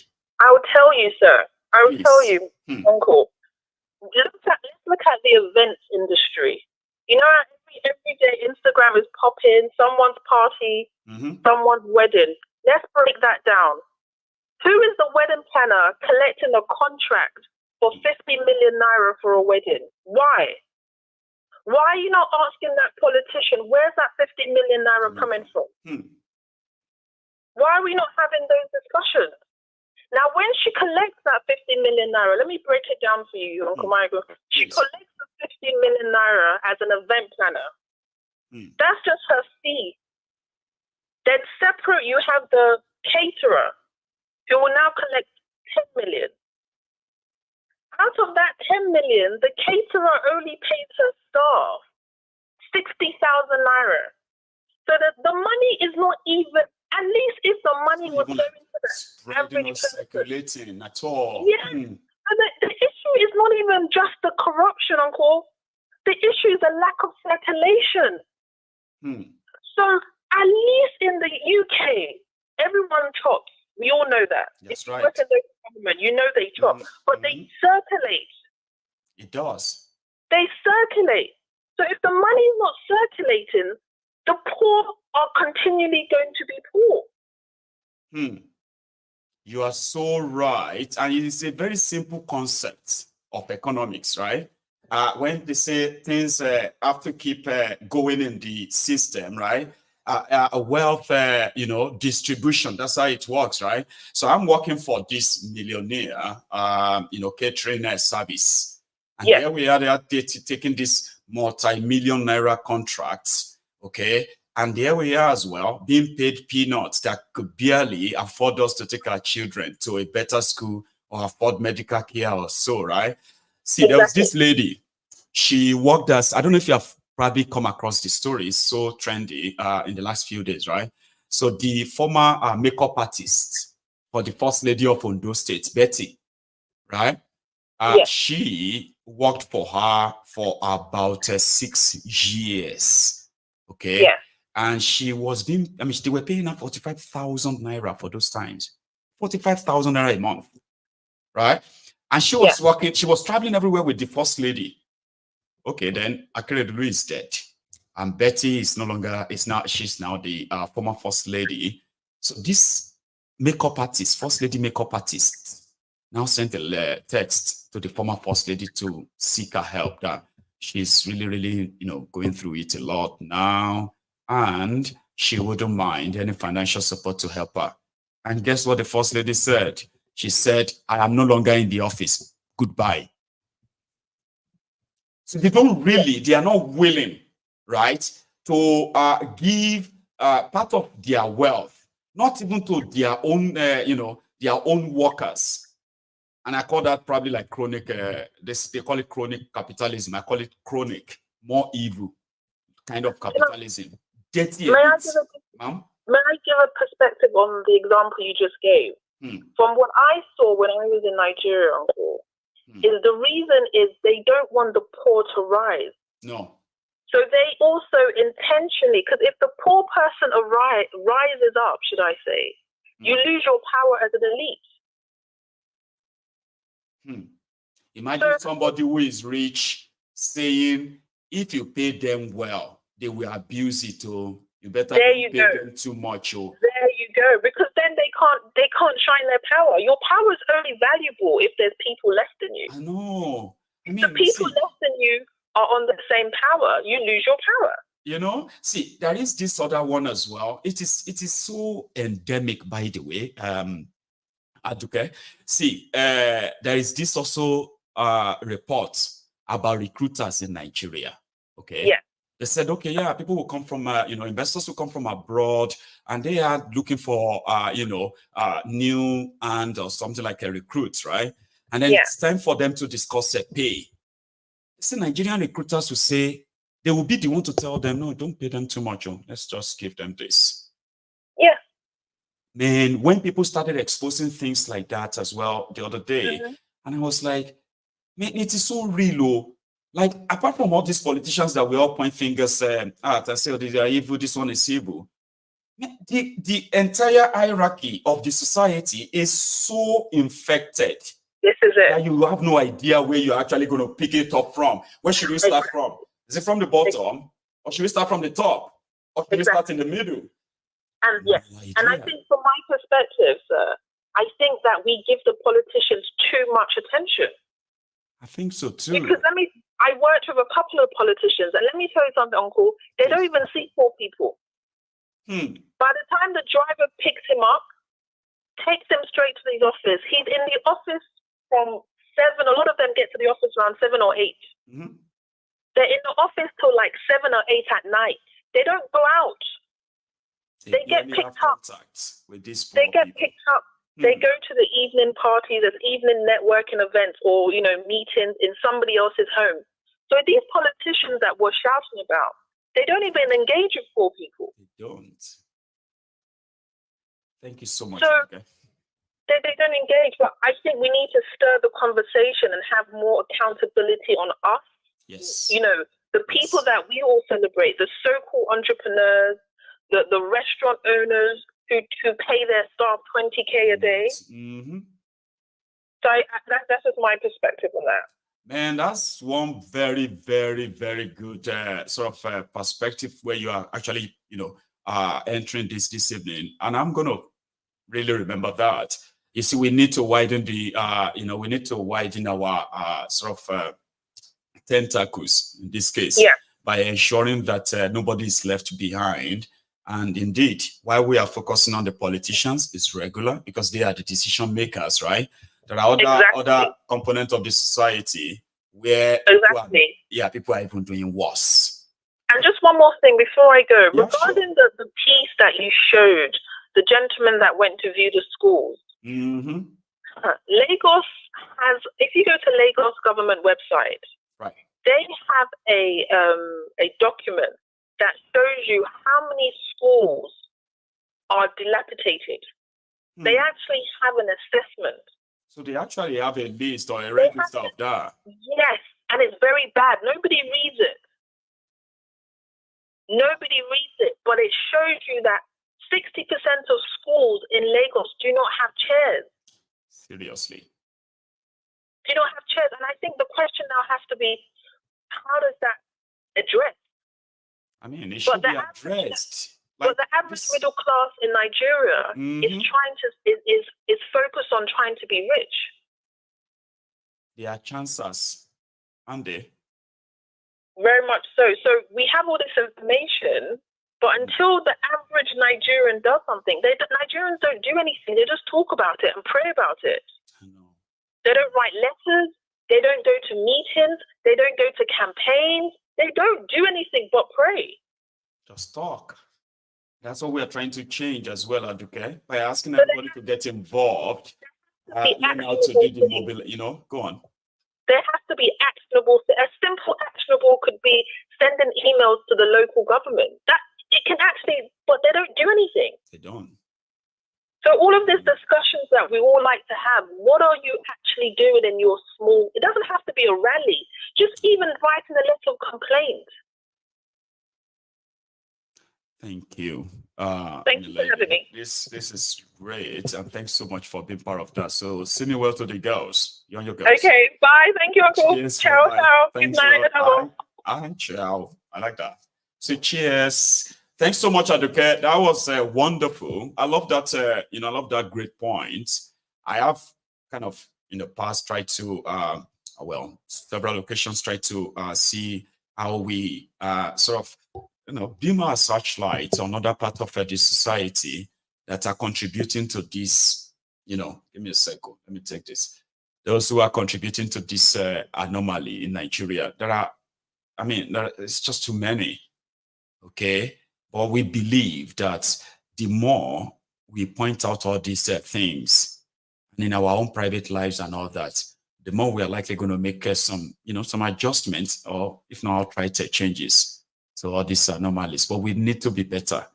We need to be better than the people we are trying to remove or reject. We have to be better. And once we know better, the ideal thing is to do better. I have a caller. Hello there. Hi, Baba.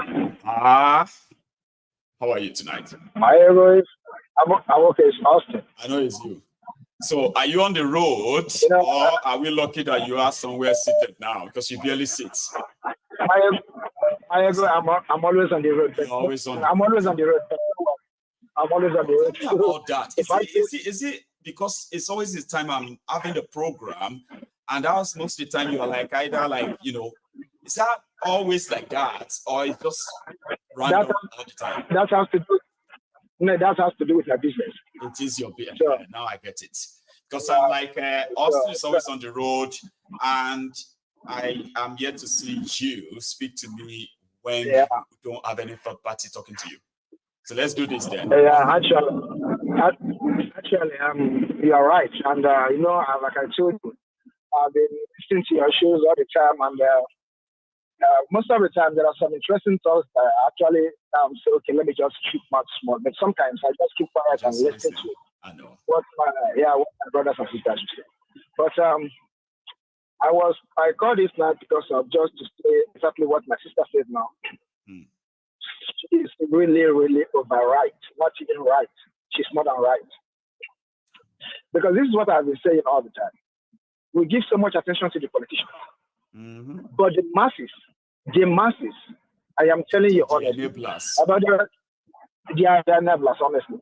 There's one point she hit now that touches me so much. She said, because of the education. When we talk about education, we think education is all about going to school, speaking good grammars. That's education. There are some level of education that a lot of Nigerians are lacking. There are some level of education that Nigerians are lacking. For example, someone would think about that if you just toast a girl in Nigeria and you are in Nigeria, she asks you what are you doing for a living? You say you are a mechanic. She say what? She said, God forbid. God, why me? God, has it come to this extent? Why me? And sometimes I ask my question, what has a mechanic done wrong? Exactly. Is it not a job? Is it not a job? So the problem in Nigeria is that everyone wants to drive Mercedes of 20 million at the age of 20 years. Everyone wants to build house of 100 million at the age of 18 years. So why are we like this? We are busy appealing our leaders. Yes, it's true. Our leaders are not doing something serious. They are really devilish. They are so devilish in their own way. But in our own little ways, we are not doing it right. You know what somebody I can tell you, someone with Austin, right? You know, we usually say, oh, Nigerians can be very good if they want to be. Another person said, but let us be honest, so Nigerians, we are not good people. Like, you see where we're supposed to really be good to ourselves. We keep to ourselves. Except if we have a chance of having a validation where the world will see that we are doing something and they can easily say, oh, let me do them. That is when you see some Nigerians want to put their face and head. But like normal, this is said, we are not good people. We are willing to take advantage of ourselves at every given time. Any given time, and at any given time. And we do not feel remorse about all those things. We say the person we cheat is a fool. We that cheated or betrayed trust and cheated people, we are smart. So, I'm just trying to kind of we are not really good people. Maiyegun, let me just tell you a little bit. You know, each time I go to Nigeria, I always go with new car. If I'm going to Nigeria now, I will go with new car. When I finish driving, I will sell it. And some folks think that I'm selling the car because I'm broke. They don't know that I'm selling the car because I don't know where to keep it. I'm keeping a car for 1 year. I'm coming back in the same year. I will not like the car again. So when they come, somebody will say, please, if you're going this time around, don't sell the car, drop the car, buy it. And when you ask him to buy the car, he will see a car of 7, 8 million, 10 million naira. He will proposing the car of 1 million, 1 million 5. And when you ask him, why are you giving me this kind of stuff? He said, bros, I know you have finished your money. Yeah, I'll just take this one and hope for it now. Yeah. Do you think I'm selling the car because I'm broke?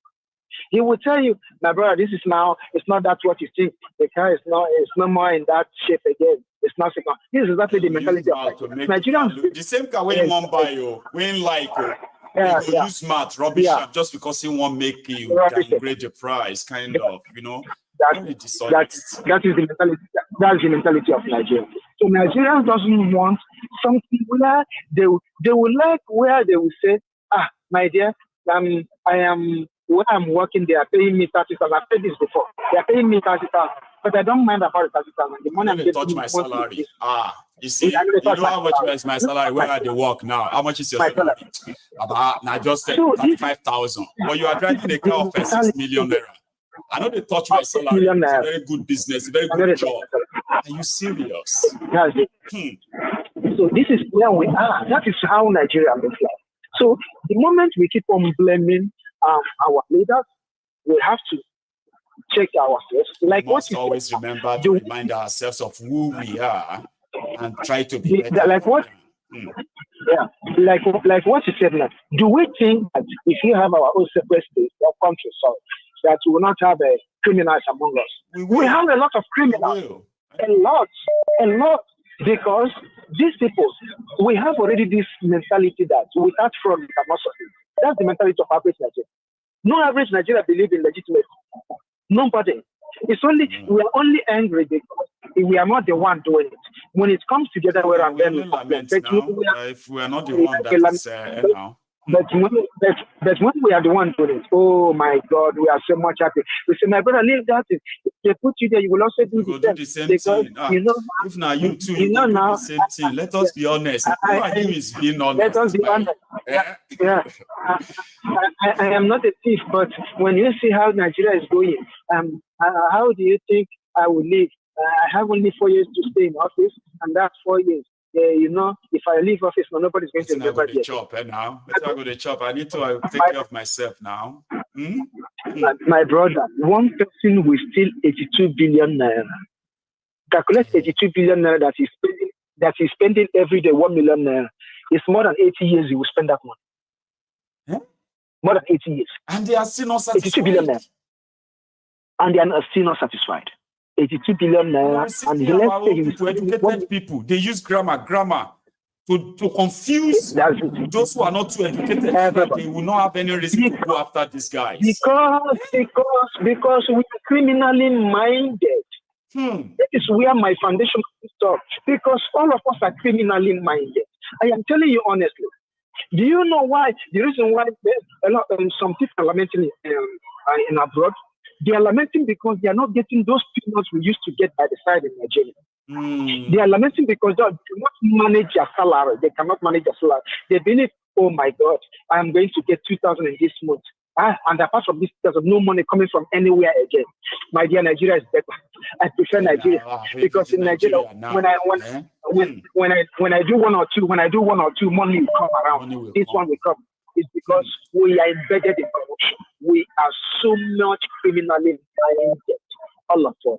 And unconsciously, we don't see it as a wrong thing. They will tell you, say, well, that's how we do them now. How are you acting like, say, you don't know? That's how we do it now. We are saying we should be better now. Because, listen, Austin, because I don't want people to listen to this conversation and make it look like, oh, we are just batching. No. The reason why we are saying all of this is this. We can tell it's wrong. And if all of us says we must be different or we want to see something change, then we too should be able to kind of be that change in our little small space. Exactly. That's how we're saying all of this, Austin. Exactly. So just imagine any office you go to Nigeria, any office, as far as you are requesting for something, you must talk. Yes. Any office. No matter how little the office is. If you like, pretend, if they wanted to act mature, then they don't want to ask you for the money, right? And you too, you left without giving them. One of them will come and talk to you and say, you don't say you come here next time, Abby. So because we didn't ask you, you came here and you are walking away. You are walking away like that, Abby. You are going, Abby. Okay, go. You come here next time. Now you yourself go say, okay, excuse me, ma. What do you want me to do, ma? Do you know when I got married in local government? And because when I wanted to bring my wife here, I have to do it through that way. Do you know the money I have to pay to buy drinks and all this stuff? They say, no, don't buy drinks. Give us the money. And after giving us the money, you have to give us our own money. You know that because I want everything to go normal. I paid everything. I give them. Do you know when German embassy sent their delegates to go and investigate in that local government? The local government, they call my wife, sir. And they are telling my wife, you see the reason why we asked you to drop. If you say no drop, now here we forecast the whole drop. We forecast saying no day here. My dear, I just look at it, I say, where are we heading? We So Nigeria, if Nigeria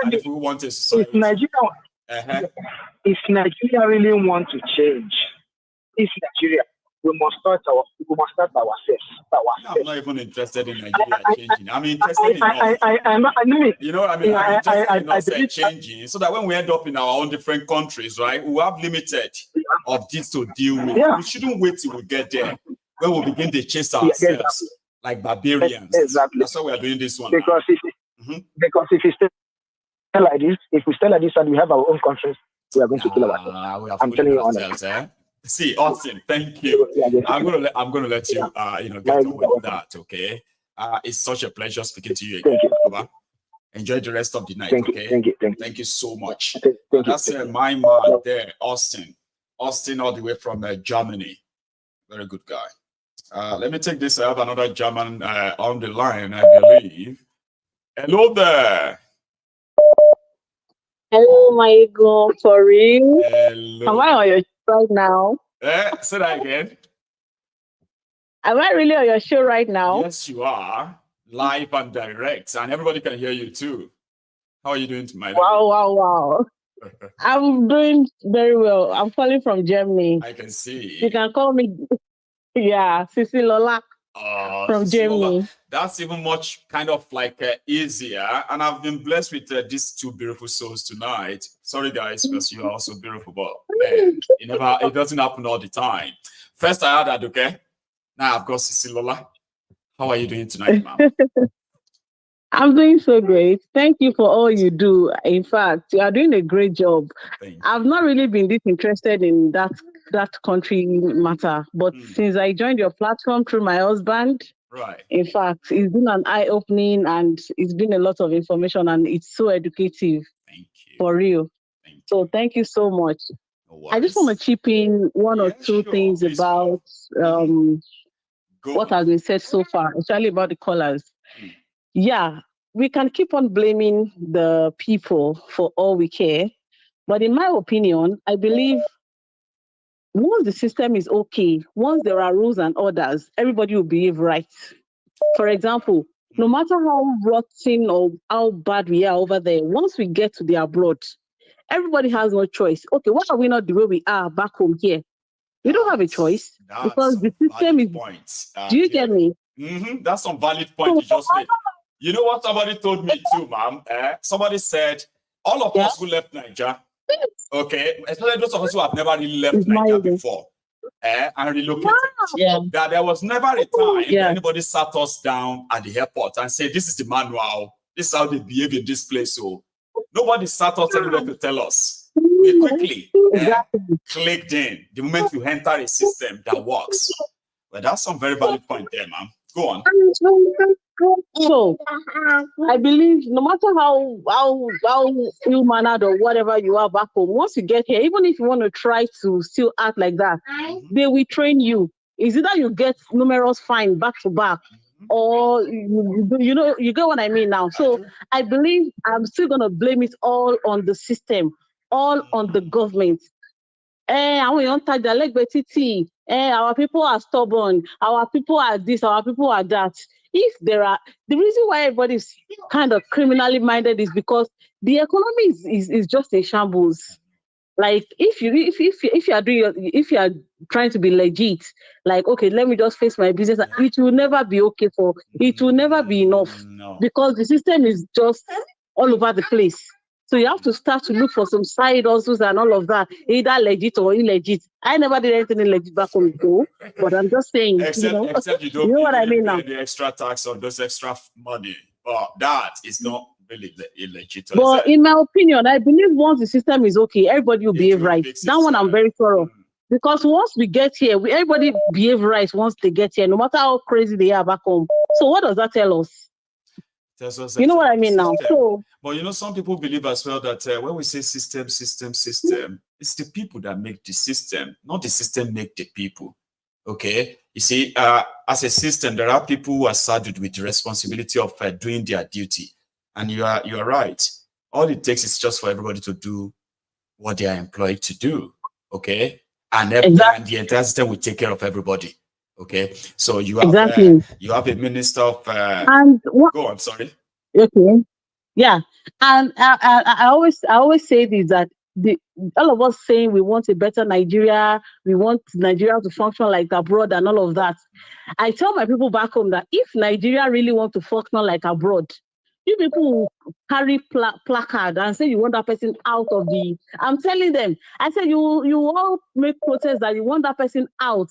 Because abroad is tight, like capital letter tight. You can't do anyhow. So if you really want to, let's make everything work and function. You people did not contest for the looters there right now. You are going to contest against that person because making it right is not bread and beans. So you all better be ready. It's not. So it takes everybody to actually build a country. The problem with Nigeria is that there is so much contrast between the government and the governed. So there is nothing there. And there's so much mistrust as well. People don't really trust these people. Maiyegun is just a lot. It's just so damn lot and it's overwhelming. Like, where do we even start from? And where we can start from is the first thing is for that place to just break first. Like, no story. That place will break first. Then after that, and when you have your country, how will you do it? Let us break first. At least, because right now, everybody is hiding the Nigeria umbrella to do so many ill atrocities. That's right. So let us break and let us see, let us Exactly. That's the only thing we haven't really done. Now, people are saying that they should create, they are saying they should create, if possible, at least 10 autonomous regions to start with, right? Because it's not, if Nigeria is going to break up, right? It's not going to break into 3. People should begin to see that now, okay? It's not going to break into 3. The smallest Nigeria will break into is 6, right? Okay. And the next to that is going to be 10. So for whatever it is, right, we can start with the autonomous regions. And if that is not tenable, everybody just go their separate way right now. So, Sisi Lola. Exactly. Thank you. Then please, one more thing. Okay. Please, sorry, Go one on. more That's thing. all right. Go on. Like when we try to say that those people back there, they are just looking, they don't do anything, they don't do action, they don't do that. Please just test these people with arms for 24 hours and see everybody sit right. But even when we want to protest, people will be like, please, though, they will even be calling their people from here. Please, though, don't go out tomorrow. They want to protest, oh, stay in your house, oh, buy food, oh, don't go out. Oh. So we should now go out. And that is because without arms, everybody is scared to, being shot at. Because those people are not soldiers. They are killers. They are killers. They are bandits. Yeah. They are terrorists. Yeah. So to say that, okay, everybody's armed, or maybe not, even if not everybody, like they are legalized to carry arms. Please tell me that Tinubu or anybody will be doing anyhow over there. It's not possible. No, they won't. So let's just, I don't know really, but I know that it's coming closer and closer. Sisi Lola, ma'am. See, all these things you pointed out, okay, there's people, okay, who have who sat and listened to you, and somehow, right, they are also putting the pieces together as we speak and say, well, okay, I think, okay, right. So I will say thank you for actually sharing it that way, okay, telling us that we must act in a nutshell. So thank you so much. Thank you. Say me well say me well to the boss in the house there. I said that. Thank you so much. Have a good evening. Thank you, ma'am. Have a good one, okay? Well, that's a beautiful one. I think I just said, did I just miss a call there? Sorry. I missed someone. I'll get you back. Well, it is like multifaceted, right? It's a multifaceted, which is sometimes you feel like where should we start from? Because you know about this, you know about that, and then you're like, where would you start from? I'll wait for this. I'll wait for this caller. I'll take it from here. Hello there. Hello, Maiyegun. Hello, ma. How are you? Long time, Maiyegun. It's been a while. Getting you on this line, God, is something. I've not been so lucky for a very long time. It's been an extra. Sorry, ma'am. Yeah, I was listening to you guys. Maiyegun, corruption don't eat Nigeria. You don't enter the bloodstream to the lowest level. So even the average youth that is coming up is waiting for that. Those ones that are waiting for the way to get in there and collect their own. Are we not seeing them? Yes. So it has eaten. The only way this thing can be better off, you understand me, is when they have a leader that has had a clean record, that have no stain in him. Another thing, having a leader that has no stain in him, a leader that is not lazy. Because laziness can put a leader into trouble too. That's right. No, is that you just have to know that it's not every politician that is 100% bad, but when they went into the system, either by blackmail or by one thing, they got into trouble. And they started using the trouble against them. They have no choice but to bend. So the problem is, you as a leader, you as a councillor that is coming up, that you know that your hands are clean. Yeah. You know that you have future tomorrow. Yeah. You as a local government chairman that really want to make things change. Tidy up your cupboard. Because if you don't tidy it, they will come with it against you in the nearest push-up. Because you have made name for yourself, you wouldn't want to stain your name, and you will not start dancing to their tune, even when you are not originally corrupt. So I'm just telling, even if you don't have to be in Nigeria, I'm telling the future division of Nigeria, the Northerners, the Easterners, the Westerners. Be careful of what you do on internet because it will come fronting you tomorrow. Be careful on what you do in your secret places that will be used against your name. I advise you, I used to advise my children, look, as a child of 20, 25 years, the integrity you build is from your 18 years. That's right. Because someday, those things will come after you. If you can't build it in the space of 18 years to 25 years, it is difficult. It is you have to build it. And trust me, if a child builds integrity from that 18 years to 25 years, it is always difficult for that child to break it. To go astray, no? When it gets to a certain level, because he wants to maintain his status that he has known for life. He doesn't want any stain on his rights. That's all right. So the problem is that Nigerians originally, there are people that adapt to things. We are not. I say we are corrupt, but I think the problem that makes Nigeria look as if they are too corrupt is the contrast of that bringing those three nations together. I know. That are not supposed to be together. And if any one of us do anything or any part of us, we are all doing it. They're going to say, you are all doing it. Unfortunately. Yes, exactly. So if you think of it, you find out that most Nigerians have made great name for us in abroad. Many that have brought new names that made a lot of us feel like a lot of them are endowed with they've destroyed all of that for us. A lot of them. So what is missing? The missing is a corrupt government. That is missing. Who are the corrupt government? The people at the head of affairs that have done one wrong or the other, one dirty deal or the other, that the enemies are using to hunt him, not to do the right thing. That's why you are looking at people that we are not just looking at people that are coming to say we are good as a governor. We are looking at people that have good tracking records. Forget about the blackmailer. Good that we can hold hand on. Be you a Yoruba man, be you an Igbo man, be you an Asa man, a good tracking record, so that no matter the arrow they throw on that person, the person can stand and defend his or herself. So the problem is that Nigerians are good, but when they go into the system, the corruptor looks a way to set them up, to spoil, to dent their integrity. And by the time they spoil to dent their integrity, they start acting according to the system.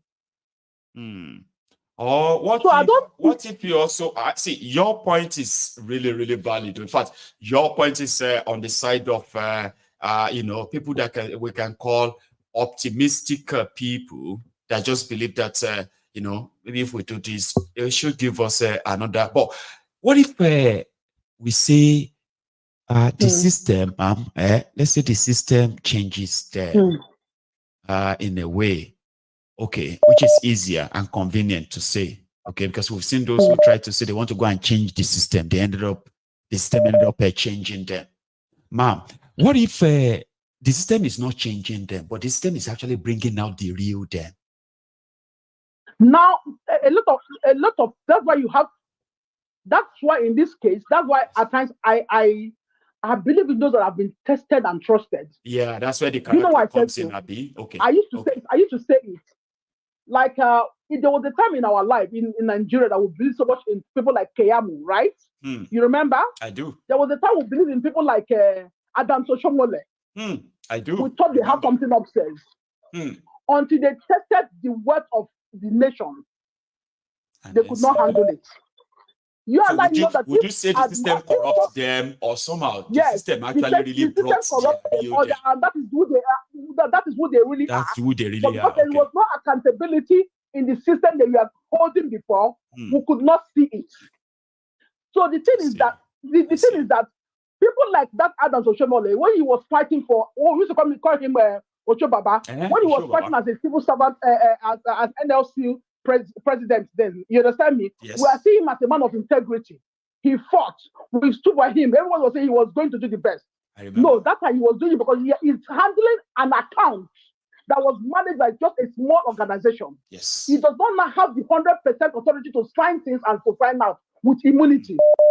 You understand me? I do. But if you check if a person that has certain offices that has immunity and at the same time still, stand firm. Try, my dear, don't joke with such person. Now, I was telling somebody something the other day. Yeah. You see, when you are asked to work, it's different from when nobody's asking you to work and you're working. Anybody, it is possible as we are now, there are people that will come and become governor tomorrow. They will work, but that's not who they really are. They have a target. Are you getting my point? Because am with you. the internet has set the standard for people to have integrity. If you don't have, we will fetch you out. Right. Are you getting my point? I do. So they will hold themselves till they get to the member, which is #1 post. But there are people, if you go into the system, you find that there are people that have really worked without people asking them to work, but they have worked and that's their integrity without you and I putting a spotlight on them. I know. Those are the people we should be talking about. Those are the people that should be getting the attention and all that. Yes, but they are so rare these days, ma'am. You know that. That's so all rare. Because rare. at that point, everybody felt that internet. Okay, let me give you an example now. Sure. I hope I'm not taking much. No, let me give you an example now. Yeah, right. There was a time in the country you do anything you like as a politician, as a celebrity, as a this thing, you maltreat your wife, you beat your wife, they do a lot of things. Right. Because internet is not involved. I know. But I want to say internet came and changed a lot of narrative. I know. That even if you are doing the wrong thing, you are conscious. Including the conscious, you are becoming, for being conscious, you're pretending to be who you are, who you are not. So you are holding yourself firm gradually till you get to the position where nobody can scrutinize you again, which is the #1 office. Are you getting my point? So until we there are people like that.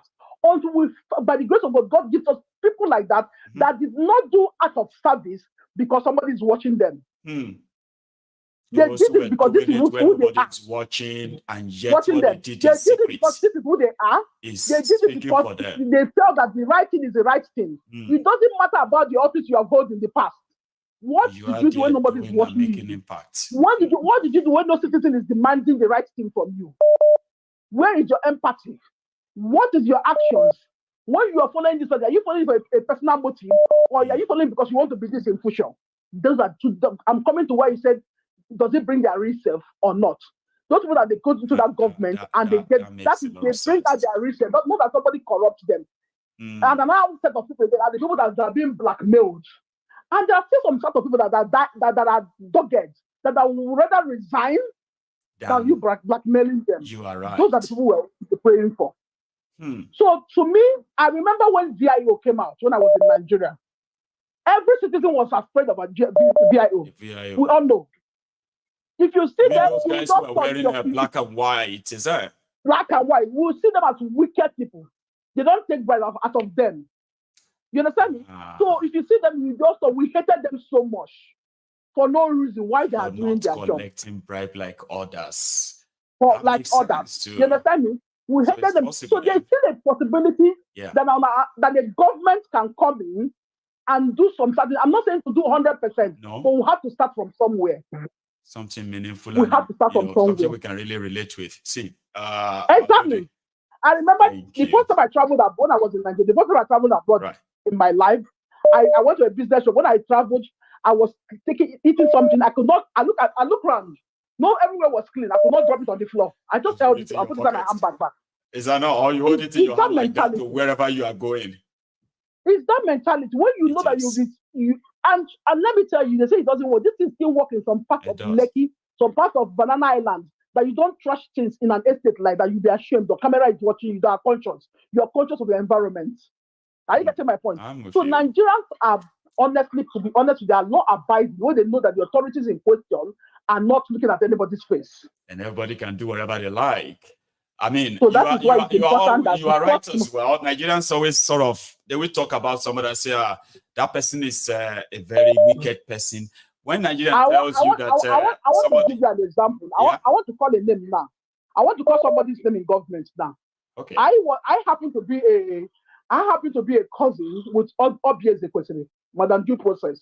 Really? And when she was on seat as Minister of Solid Minerals, I went to her office, and let me tell you, I held that in against her. And everybody's guilty of this. So, but we have to rethink our way back. I went to her office, and she said, I said I needed a job. I read economics. I needed a job. You understand me? And I thought that since my sister is here, I don't have any issue. Because my dad did a lot for them too. You understand? Right. When I walked in, she looked at me and she looked at my big sister. She said, anyway, I told me that I had the first class, 2-1, second class upper now. Yep. She would have asked them to fix me somewhere. But since it's 2-2 that I have, this 2-2, I suffered for this 2-2 as of then, far back. A lot of people suffered for their 2-2 and 2-1. Like, I suffered for this 2-2. Nobody gives me I get it. Go on. Mm-hmm. She now said, anyway, that you keep it with the secretary. Maiyegun, that lady, I don't like her attitude. God forgive me. God forgive me. Amen. I called her until at a certain point. I called her one day from the said, look, you're disturbing me. And she cut phone on me. And that was the end of it. I stopped calling her. I was so angry with that. I think I felt bad. But that is the right thing she's doing. Because it's unusual. And I mean, come on, you are, a blood and all that. She should probably just fix it somewhere, even if they have to create it from the blues. Exactly, but I was so annoyed. That's Nigerian way. I'm telling you, she did it. The twins she has in her house is bearing my father's name, my father's true name. She named them after my father. But she did this to me. You understand me? I was so it was later in life or in life that you now sort of look back. I was so angry then. But she actually did it right thing. This is the right thing. And maybe at that point, nobody is backing her with that kind of process. Maybe she might have joined them when she became Minister of Education. What I'm telling you is that at times, I'm telling our youth that are coming up, please be mindful of the gathering you follow. Be mindful of the places. If you want to be a good leader in future, so they will not use it against you. Be mindful of your utterances, what you say in the internet, people you follow, people come after private, you. On the internet, on the social media. Because a lot of us are living abroad. We have not committed any offense. We are still keeping up to their standards. Keeping a clean slate. And we all know what that means here, right? So that's a very good advice. That's it. That's my take. Thank you so much, my lady. Okay. I appreciate this, right? I mean, thank you. You have a good evening, ma'am. Okay. So I actually love, the perspective of everybody calling tonight. Okay. And I'm so happy and I'm so grateful to a lot of you that little distraction of that distractor, that distractor in the comment section earlier, that a lot of you didn't really get carried away by that. And you are raising some vital views that possibly will get more and more people to say, well, I want to go and say something about that. And I love it. So thank you so much, everyone. Listen, if you are still here with me, remember, you need to help me share this broadcast. It's a good thing to share that and let everyone who probably should be here to be here. Here is another caller. Hello there. I don't know. I have muted, but now I've unmuted you. So, hello there. Hello dear. Baba Balagba. Yeah, Marty. I don't know. Is this Marty Delia? Be one true emperor? Because you see, your two voices now are kind of like we all the brethren in the temple, we all sound alike. Me, you sound alike. Our true emperor, African one, we all sound alike. Yeah, all the brethren, we sound alike. Baba, how you doing, Sha, tonight? Nice to speak to you again. Ladies and gentlemen, please like the broadcast. Oh yeah, please. This broadcast is this is the water that the minds of the dead Nigerians need to awaken, to know the rightful thing to do, to liberate themselves. Because like we said earlier, nobody is coming to save anybody. Yeah. So, and if you don't know what you should do, you should be listening to Maiyegun, because that is the only way you can know what you're doing. If you're not listening to Maiyegun, you're going to find it very, very difficult. It's not like you won't know what to do. You will know what to do, but you're going to struggle to know the right thing to do. And you can easily be misled and manipulated. You should be watching this show. You should be here. You know, if you're not here, you are not anywhere. You have no idea what you're missing. I'm sorry. I'm sorry. Thanks, man. Coming back, thanks to everybody that contributed this evening. I really appreciate you all. Thank you very, very much. But, it seems a lot of people are quite, I don't know, it seems a lot of Nigerians, we are finding it very difficult to detach ourselves from La La Land and reality. You know, this idea of we've had some people in power, we have some good people in Nigeria, or we have good people.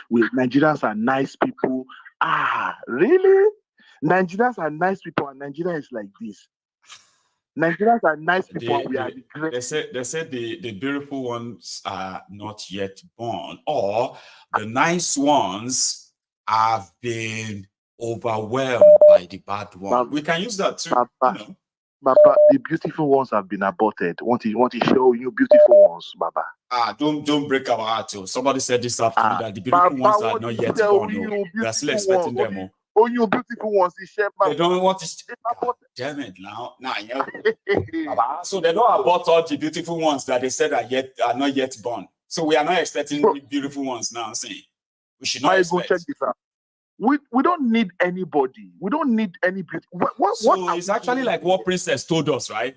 Princess said, "We are the people that they have been waiting." Yeah, we are here already. We should make it happen. We shouldn't be waiting for those still coming. Yeah, no. So you see this idea of we need to create policies. We need to do. Baba, there are policies on ground. With Nigeria, we have laws, but nobody respects. No law. What the fuck are you people talking? Kill and story. What are you people saying? We need to create law. We need to do this. We need to do that. Really? So at some point, we had VIO who was very active. They were collecting bribes. They were doing the needful. And then all of a sudden, they started collecting bribes. What does that tell you? What are you people saying? So that everything is going to be contaminated at the end anyway. Everything is, Papa. It says. Do you know my own? Do you know why I don't buy the theory? Martinelli, I don't buy that theory. I know a lot of people believe it, and sometimes I want to agree with them, but I just don't believe it. Okay.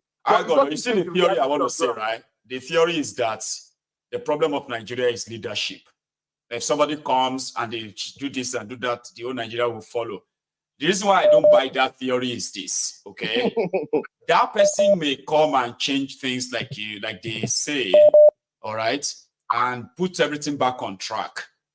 And then one Malu from Sharia North, they will take over once you finish your own setting up. And that one will take everybody and enter Kana again. So are you going to now wait for another visionary leader to come again and fix it? Like, how could you run your life like that? That's why I don't buy that theory. But Maiyegun, me too. I don't buy it. Like, are you saying somebody can come and fix it? Baba, military destroyed Nigeria, shared everything among themselves. Nigeria became a pariah state. Then Obasanjo came, right? And as worse as it was, right? He had a bit of a purpose, okay? Yeah. And he was able to put few things back on track. Now, where are we now?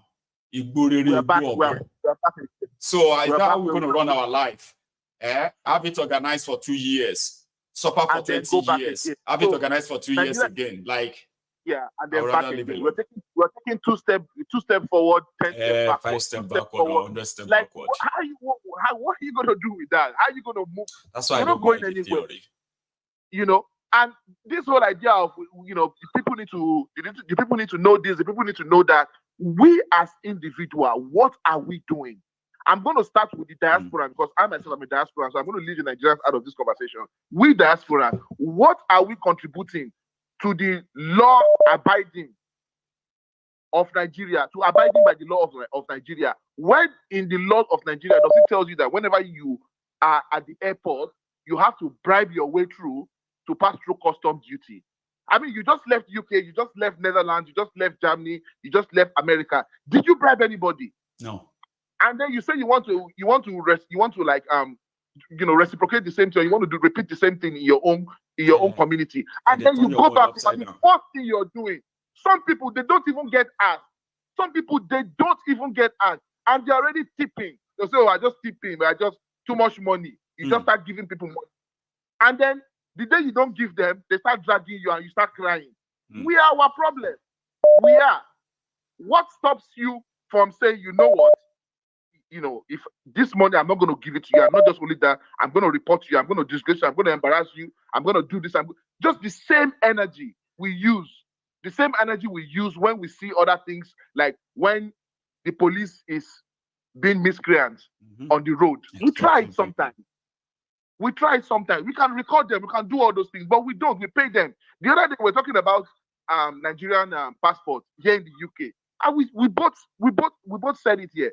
People pay money to apply for Nigerian passport. People pay to go through the back door.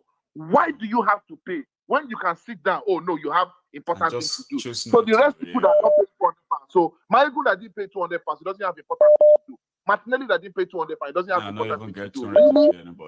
Really? So we are our problem. If we don't listen, if we are not ready to cut out all these years. Ladies and gentlemen, Yaya Bello has brothers, he has sisters. Those sisters have children, they have cousins, they have. My sister, Obi's cousin, just called now. So is she trying to tell me that if Emir of Kano or if Sanusi Lamido had sent his own cousin to Obi Ezekwesili to employ with a third class degree from what they call it, from ABU, are you trying to tell me, Maiyegun, can you tell me that Obi Ezekwesili won't recruit that girl or won't recruit that person? But Martinelli, if we have to use the experience of somebody who is a family member, I would say, I won't answer outrightly. I would say I would expect her not to accept him. But in the Nigerian parlance, can I pass the question by not answering it? Because in Nigerian parlance, right, I will probably believe that she won't. But with the experience of Milady that called earlier, right, which is a personal experience now, okay, I'm going to say it doesn't matter if it's Emir or Sultan. I would expect her to reject them too. But will she reject them? I'm going to pass the question because my answer is you're going to pass the question, but I could be wrong. Sure, you get that? We know the answer. We know the answer. Even we don't, Martinelli. Okay, you don't. I'm saying that we could, yeah. We could assume, but we can't really say it straight away, okay? But in a typical Nigerian balance, Martinelli, we can say no, reject Emir ticket. But I get what you mean, because in reality, right? Because from the background of what you are saying, okay, in reality, we all know. They say it to our faces, Martinelli. There is a minister list. There is a emir list. There is a Sultan list. There is this list. There is that list. And we know they exist. So whether you are a minister who is strict or not, there are sometimes that they will say, this one at least you have to approve. That's why I want to say I would expect her to. But so, yeah, Marty. It's okay. So that statement alone has already answered the question, so it's fine. So it's fine. So you see, all these criminals that we have in the society, they all have relatives. They are related to people. Do their relatives, do they tell them that, uncle, this thing you are doing is not nice? So I don't think so. This thing you are doing.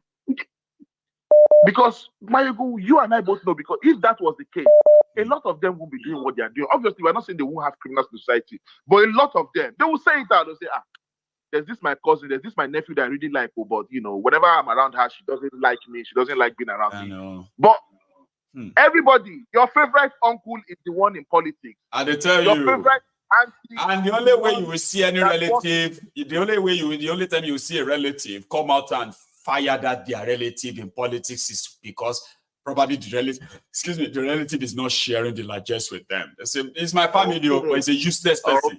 The whole family don't like him, a lie. And you don't like him because they give you money. So you've answered one question with two, and you've answered one question with two as well. So until we are ready to start calling ourselves out, until we are ready to start really poking each other, we are going nowhere. We are actually going nowhere. Until people start walking out of churches, when all these pastors are giving all this lamba. Remember that lady who had this funny arm that 5 pastors used to commit to that woman with different hand. Do you know that lady was arrested and bailed?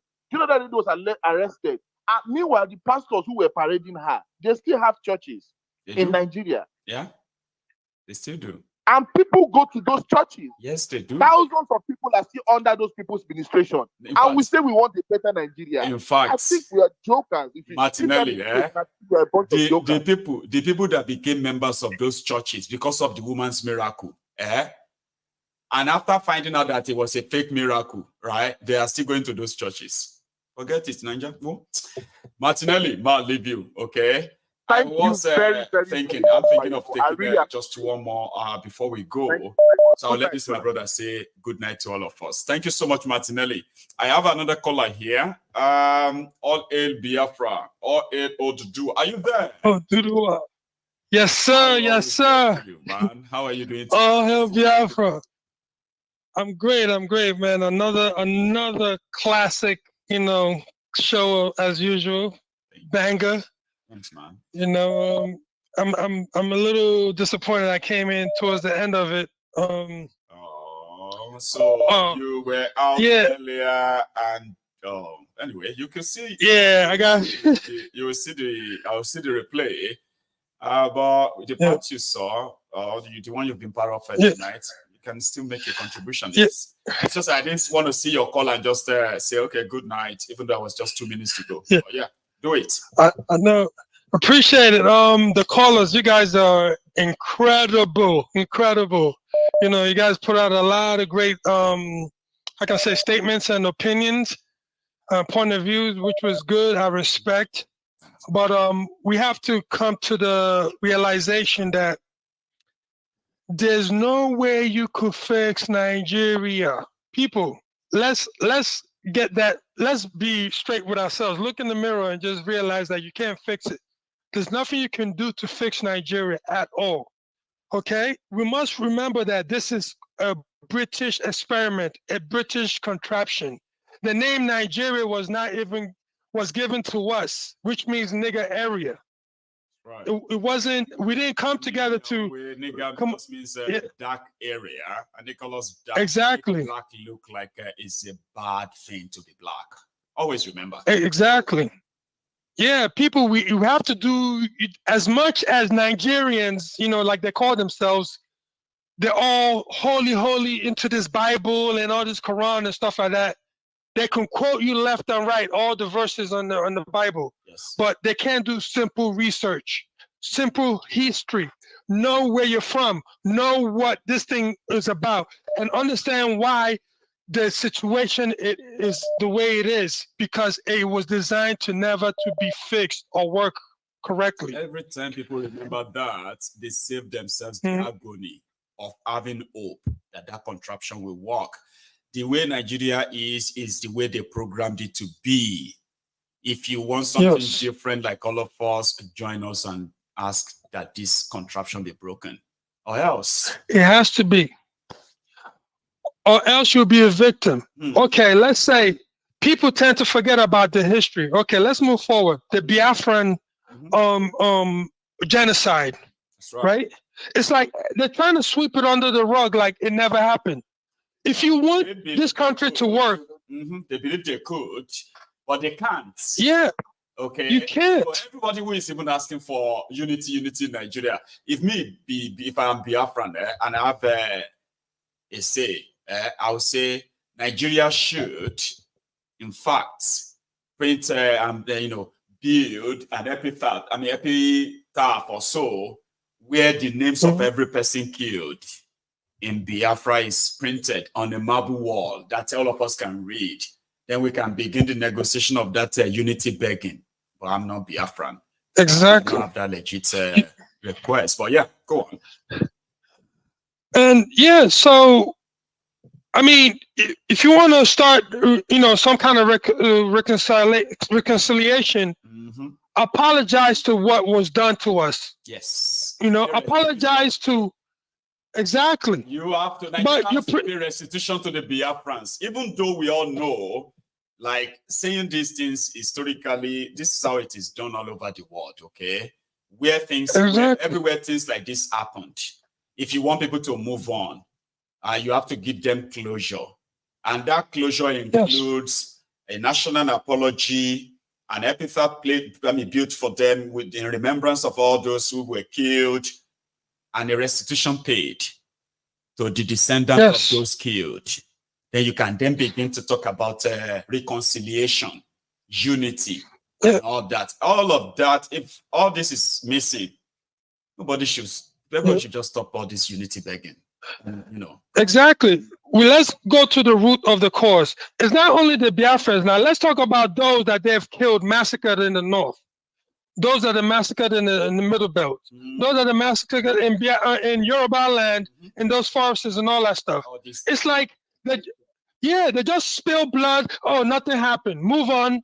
Just pray your Bible. And you think this thing is going to continue. People they're not seeing what's happening, that we're already in the abyss. But now we're getting deeper and deeper in it. Like there's no coming out of it. You want to run around claiming Nigeria, you could be a Nigerian abroad and celebrate. When you go back home, it doesn't feel like Nigeria because it's a hellhole. And we're never one. That's going to take that away. No. Well, they've done a great job of being in denial and having the papagios and all that stuff. Having them all, how can I say, hypnotized. But for how long are you going to go on for? Now you're seeing it's falling apart. The narrative no longer holds. No. So let's wake up, people. We were never one to begin with. No. And there's not alone. Only parasites doesn't want to live alone. Only a parasite will want to live with his host.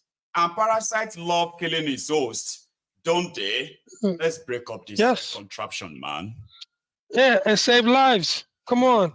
Please, and people, come on. It's over 1,000 something people, more than 2,000 people on this thing. It's only 557 likes. Come on, man. It's quite strange. They do that to me all the time. Yeah. I have to remind them. Well, man, thank you. Are they shadow banding or what? And please, Maiyegun, I keep saying over and over, you got to start this. You got to promote your Rumble page because you're on fire. You're the hot topic. They're going to come for you, man. So we got to have all these avenues. Come on, we got to do this. I'm going to keep trying. I'm going to keep working on that, man, right? I tried that Rumble. Yeah. Indeed, it was great because it was easier for it to just upload all my content from YouTube and put it there, right? But somehow it just got me so clogged up. And it looks so great that I wish it was. Because I wanted to be going live on it as well. But it keeps kind of making it complicated. But I promise I'm still on it. Please let us know what we need to do to help to have this thing work. If we need to make another contribution, we'll make it happen because we need to spread this word. This is gospel. Thanks. All hail Biafra, all hail Oduduwa. All hail Biafra, all hail Oduduwa. Bro, enjoy the rest of the evening, okay? And have a wonderful week yourself. Cheers, man. So, guys, thank you so much, everyone, for, again, another interesting evening. Let's share that together, have a chat around it, and be a better person because tomorrow is another day, okay? So, for those who survived today, tomorrow is another day. There's something I wanted to say about, about gaming or betting in Nigeria. I'll just leave that till tomorrow. Baba, anything you are doing, despite all the frustration in Nigeria that you could blame for anything that is going on in your life, if you have gambling addiction, it's a terrible thing, right? Seek help. I am not an expert in that, in that area. I just know that when things get to a stage whereby or get to a stage where we are seeing right now in Nigeria and all this report we are getting, especially for young people, please get help. And don't be like this, my friend. We are still figuring out how to help him.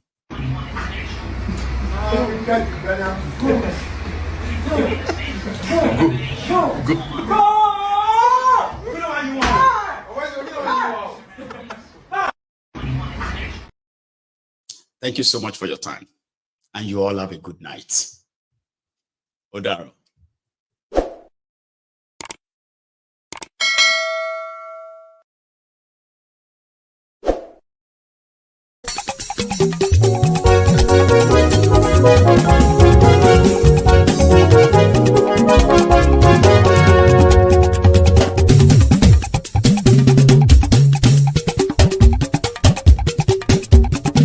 Maiyegun làwa mọ̀ ọ́ làmọ̀ tó dòdòdò. Maiyegun Diary.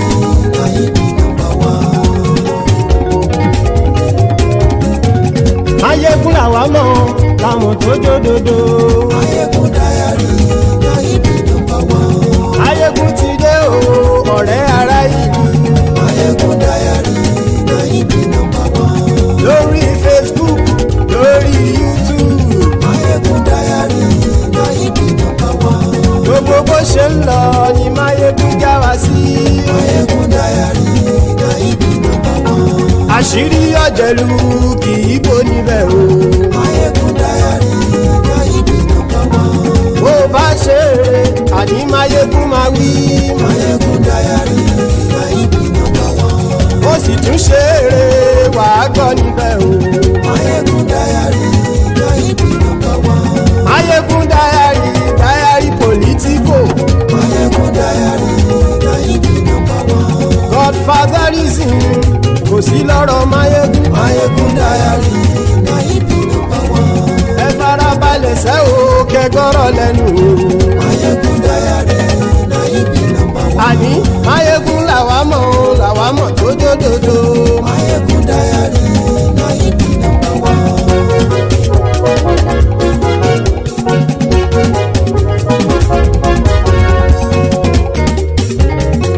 Àní ẹ̀sùn rákì. Maiyegun ti dé. Maiyegun ti dé.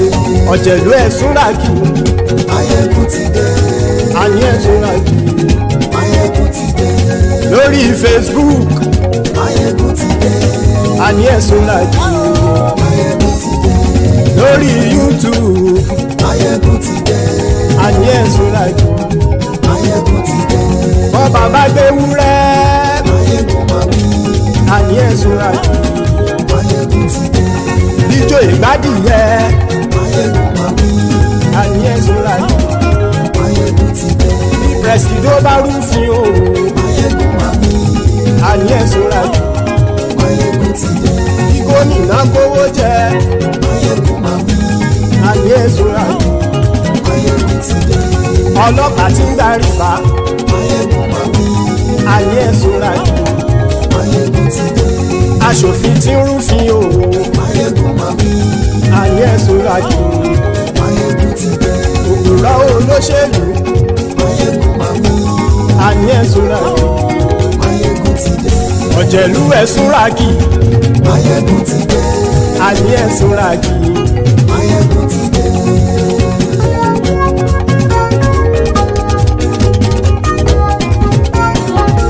Maiyegun ti dé. Gbogbo ọ̀jẹ̀lú ẹ̀sùn rákì. Maiyegun ti dé. Gbogbo ọ̀jẹ̀lú ẹ̀sùn rákì.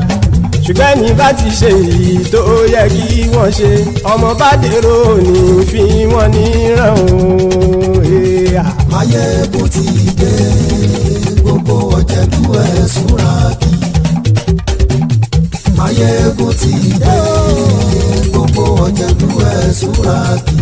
Ṣùgbọ́n ní bá ti ṣe yìí tó yẹ kí wọ́n ṣe, ọmọ bá dẹ́rọ̀ ò ní fi wọ́n níran. Wọ́n fowó bẹ́ẹ̀ o. Maiyegun ó sọ pé wọ́n ò bẹ́ẹ̀. Wọ́n fowó bẹ́ẹ̀. Maiyegun ó sọ pé wọ́n ò bẹ́ẹ̀. Oníkanṣá ti ṣe yìí tó yẹ kí wọ́n ṣe fáwọn ará ìlú tó gbé wọn débẹ̀ o. Maiyegun ti dé. Gbogbo ọ̀jẹ̀lú ẹ̀sùn rákì. Maiyegun ti dé. Gbogbo ọ̀jẹ̀lú ẹ̀sùn rákì. Ṣùgbọ́n ní bá ti ṣe yìí tó yẹ kí wọ́n ṣe, ọmọ bá dẹ́rọ̀ ò ní fi wọ́n níran. Kì máa yí ṣe eré, ọ̀rọ̀ yìí kì í ṣe ẹ̀fẹ̀. Kì máa yí ṣe eré, ọ̀rọ̀ yìí kì í ṣe ẹ̀fẹ̀. Ẹni bá ti lè lẹ́bọ̀ lẹ́rù o, ọmọ bá dèrò kàṣàyè tú wọn síta. Maiyegun ti dé. Gbogbo ọ̀jẹ̀lú ẹ̀sùn rákì. Maiyegun ti dé. Gbogbo ọ̀jẹ̀lú ẹ̀sùn rákì. Ṣùgbọ́n ní bá ti ṣe yìí tó yẹ kí wọ́n ṣe, ọmọ bá dẹ́rọ̀ ò ní fi wọ́n níran. Tẹnitẹni ọmọ Maiyegun ọ̀rẹ́ ara ìlú mọ̀mọ́ ni. Mo fọlọ́run ṣọ́ ẹ̀ bá kìlẹ́bù. Lóòótọ́ olódodo ìlú ọ̀tá ìlú mọ̀mọ́ ni. Ìwọ ṣá máa ń ṣọ́ra kò sì mọ́ bẹ̀rù. Bọ́tà ń lè rí bóníṣègùn lé káwọn mọ̀mọ́ fi ṣera wọn ni. Ó ti dẹ̀rùn tí wọn ò gbọ́dọ̀ sè mọ́bẹ̀. Èèpo ọ̀bọ̀ lọmọ bá dérò tàjẹ́ ò gbọ́dọ̀ jẹ́. Ó ti dọba lórí abínú ẹni kò sì mọ́ fòyà. Àìsíwọ́lu ní ẹnìkẹ́ ìgbódì ẹyin lábàrá o. Ó kó ẹni tó bá dán wò á kàmù. Maiyegun ti dé gbogbo ọ̀jẹ̀lú ẹ̀ túnra kì. Maiyegun ti dé gbogbo ọ̀jẹ̀lú ẹ̀ túnra kì o. Ẹni bá ti ṣe yìí tó yẹ kí wọ́n ṣe ọmọ bá dèrò òní fi wọ́n níran o. Maiyegun ti dé gbogbo ọ̀jẹ̀lú ẹ̀ túnra kì. Maiyegun ti dé gbogbo ọ̀jẹ̀lú ẹ̀ túnra kì. Ṣùgbọ́n ní bá ti ṣe yìí tó yẹ kí wọ́n ṣe ọmọ bá dẹ̀rọ̀ òní fi wọ́n níran.